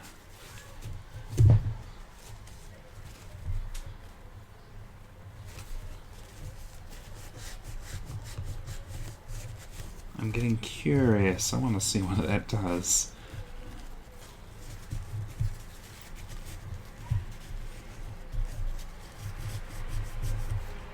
Beautiful.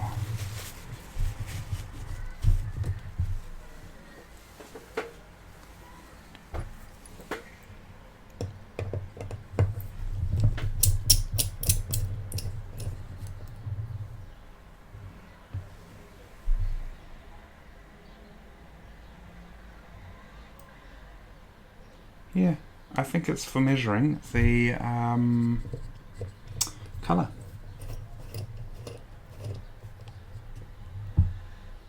That's probably self-calibration. That's pretty cool. I had no idea it would do that. I thought they'd just hard-code it and go, yeah, close enough. Which then raises the question, why do two of my projectors... I bought them in twos. I originally was only going to buy two because I thought that was all I could afford, and then I saw how cool it would be to have four of them, because four is better than two. Yeah, and then is that the way? Yeah, that's got to be it. Okay. Yeah, I saw how cool it would be to have four going up on my room, on my ceiling. And so I bought two more. So I actually ended up getting the projectors in different batches, and they have very slightly different colours between them. One of them's slightly more yellow, but only just by a little bit. I can't remember which way is which. I can't remember if it was the... whoops. I can't remember which batch was whiter and which batch was bluer. Sorry, which batch was yellower.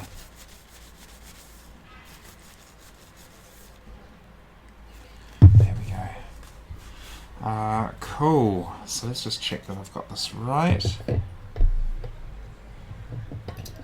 Oh, I'm glad I'm checking.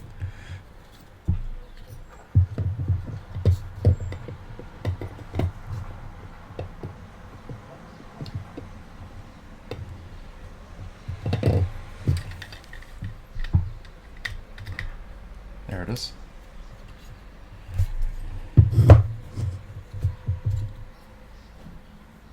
Okay, that makes sense.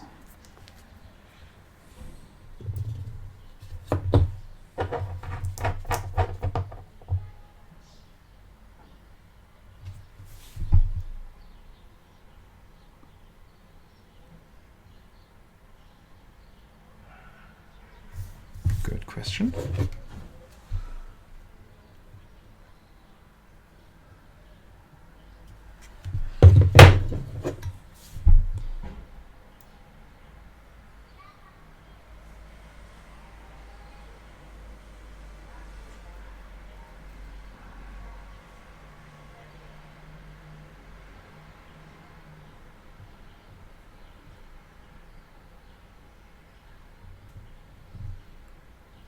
So normally when you're pasting a CPU, you don't want to go right to the edges, because if it leaks onto the CPU, that's not a good thing. Here, well, we're not doing a lot anyway, and if this leaks, it's just going to leak onto the installation. It's probably not going to be a big deal. So I'm actually just putting in a little bit more, and just make sure it's better spread around rather than relying on the squishing. And I think I'm going to call it at that.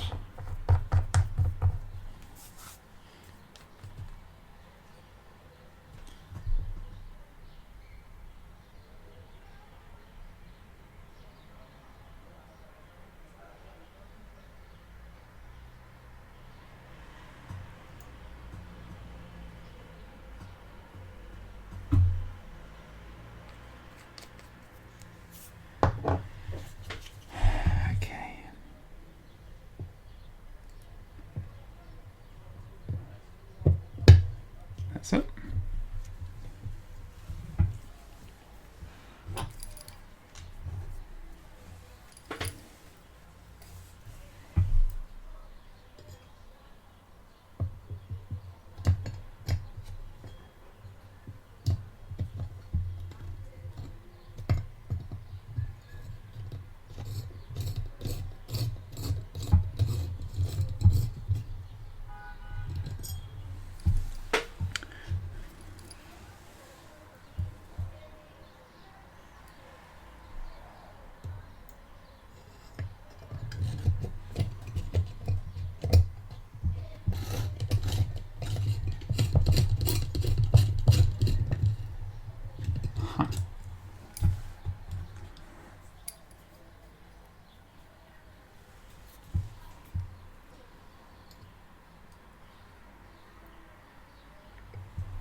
Okay.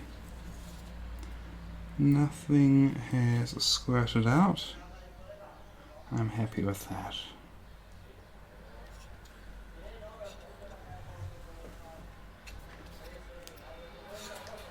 That's red. Do I need to do some more? Oh, I think that's alright.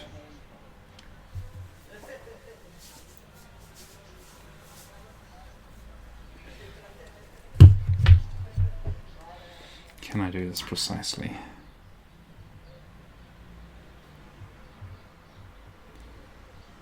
Nah, no, that's not going to be helpful. Done. Okay.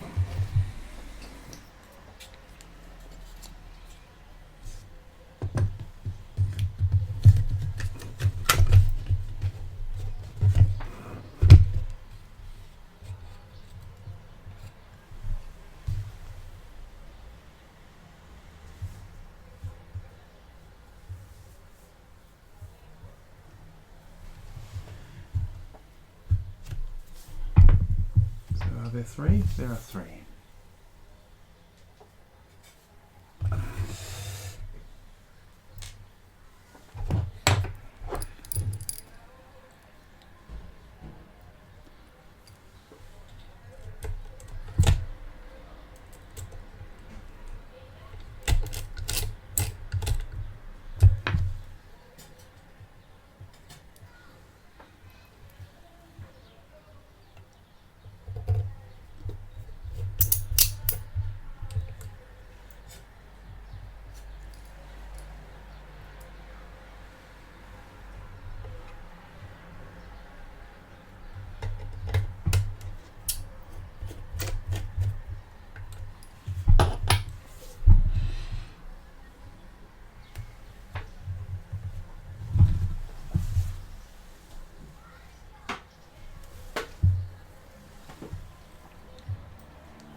So my hesitation at the moment is there's one screw which I'm seeing, and I'm seeing it from both projectors, and I can't remember what it's from, and I'm just trying to work that out before I get too far along.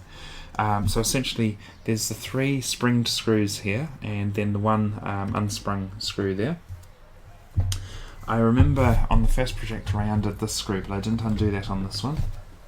Oh, hang on. I'm wrong. Give me a sec. No, I did. There we go. So, have I got these the wrong way round?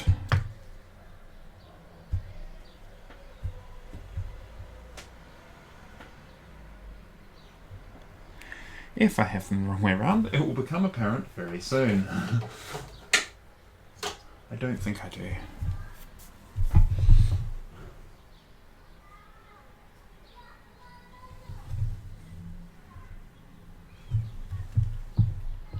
Okay.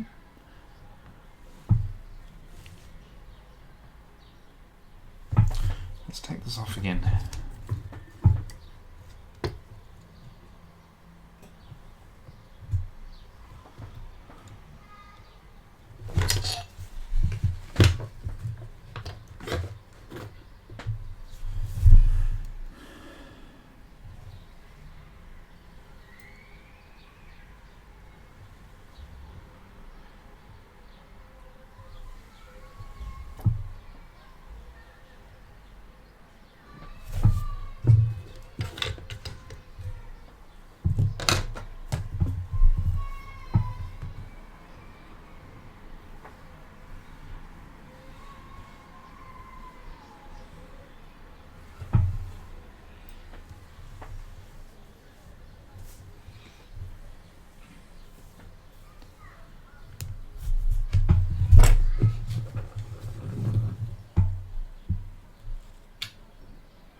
I don't see what it could be. So I'm going to continue, and hopefully it becomes apparent in a positive way soon.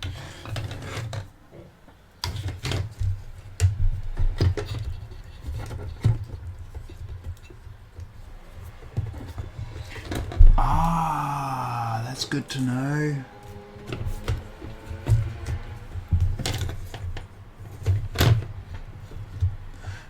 So right back at the beginning of this video, I mentioned that it would be really good if the driver board and the motherboard were separate, and they are. This is separatable there, so that's good.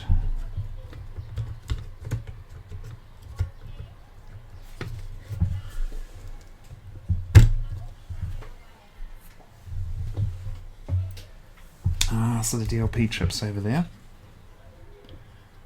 That's actually quite clever. They've got it a long way from the heat of the light source.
Still haven't found what that screw is for.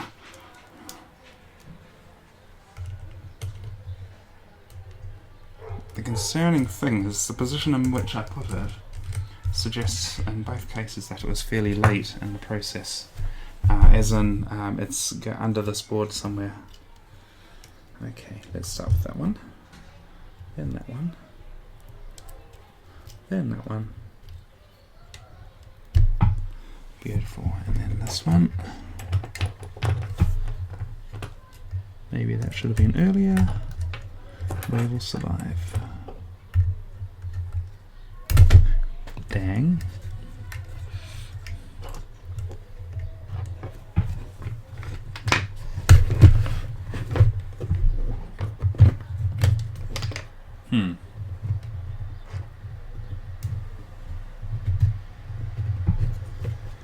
I should have done this bit earlier. Let's see if I can still make it work.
I'm going to come back and do these back screws in a moment, but first,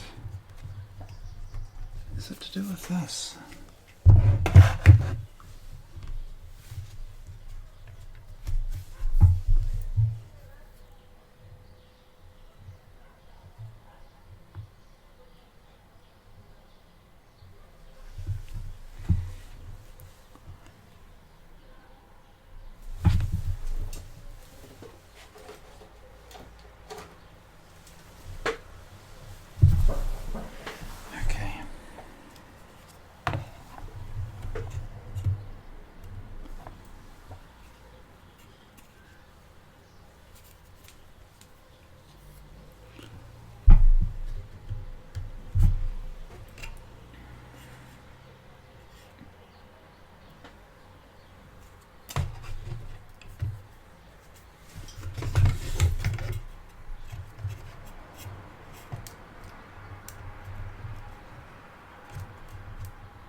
Okay, let's see what happens.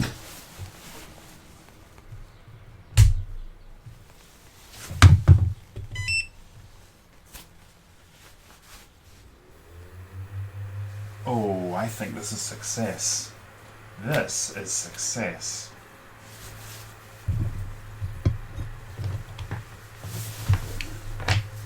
Let's put in one of these. And we'll go to there. Beautiful.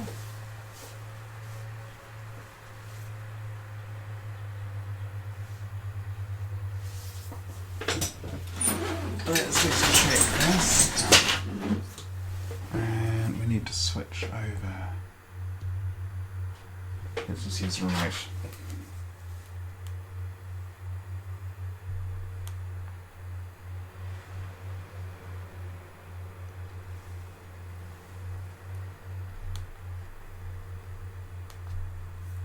What's going on here?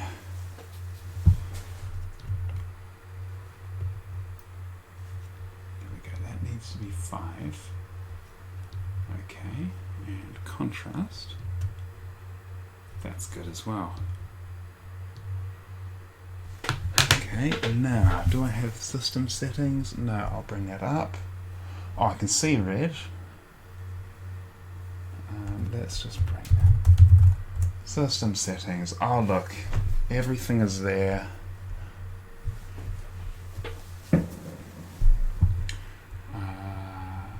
Display monitor. Gamma. RGB scale. The whole thing is there. Not only is the whole thing there, but I can see detail I couldn't see before. This is working better than it was before. That is a good thing. Right, let's wrap this up.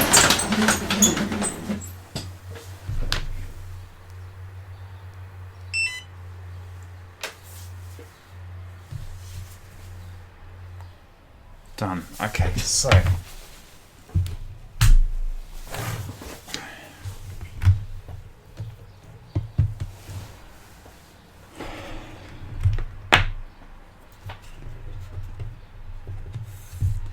I still haven't found what that darn screw is for. Oh no.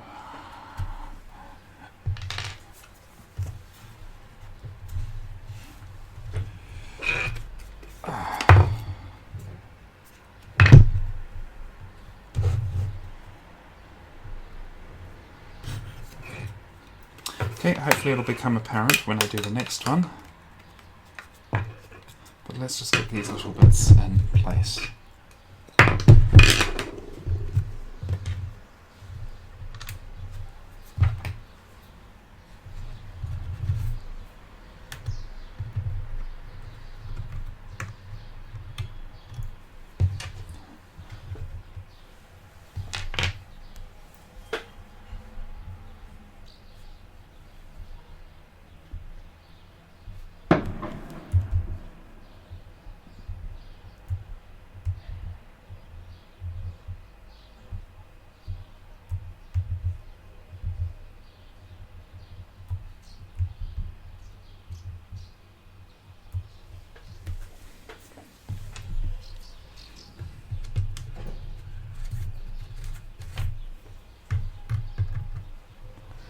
How long has this been running?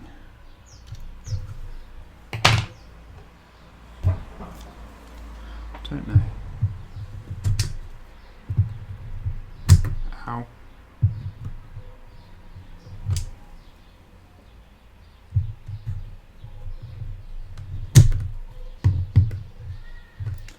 Okay. I wonder. Yeah, I think I know what the screws are. Okay, that's fine.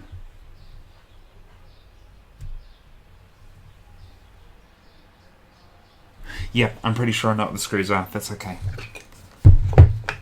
I think I've basically just mixed up one in a pair of screws. I've put one in with one projector and one in with the other projector, and that's why it looks like it was there was an extra screw there. That is fine.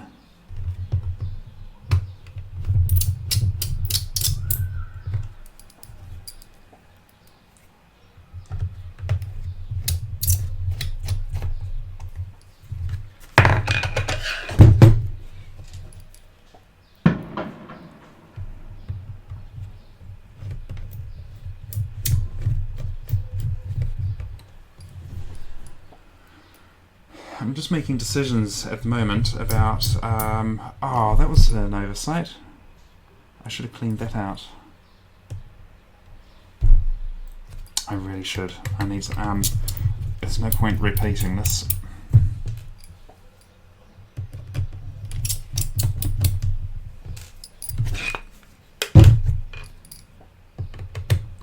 I'm just making decisions about how far I'm going to reassemble the other projector. The reason why is if I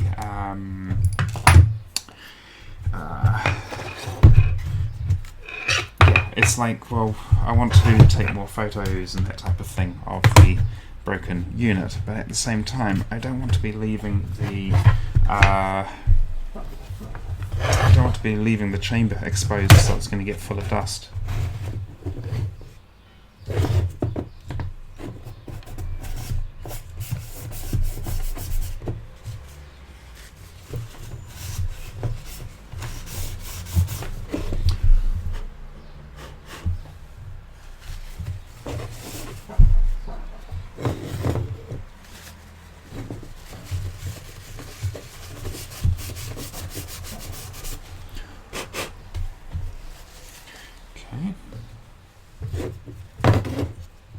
Yeah, those are good enough.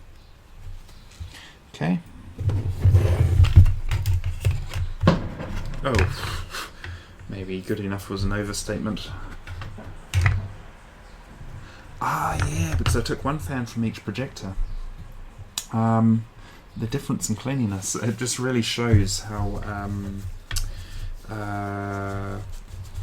it really shows like the first failure was several years ago, and I've held on to the projector in case a moment like this came and I needed to harvest parts from it. And then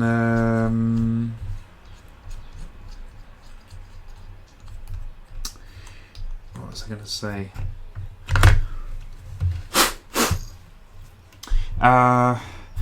Yes, so the other one has accumulated all these years of dust.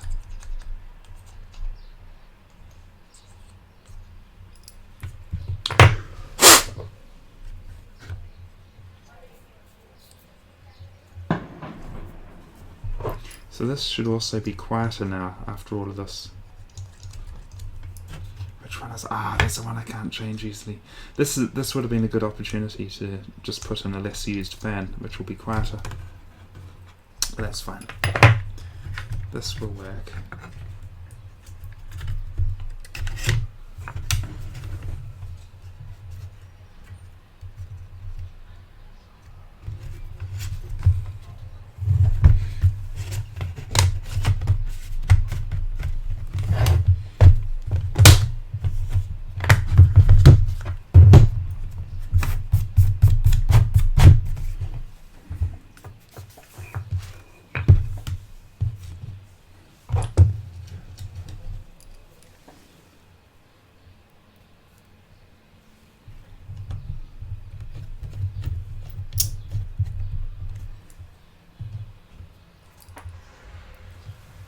Still looks filthy, but that'll be fine. What does it look like in the other under there? Yeah, that's good.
Beautiful.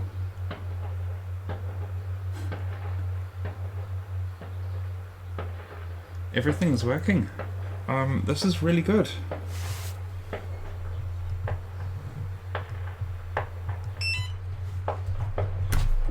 And yes, that button has always been terrible. Okay.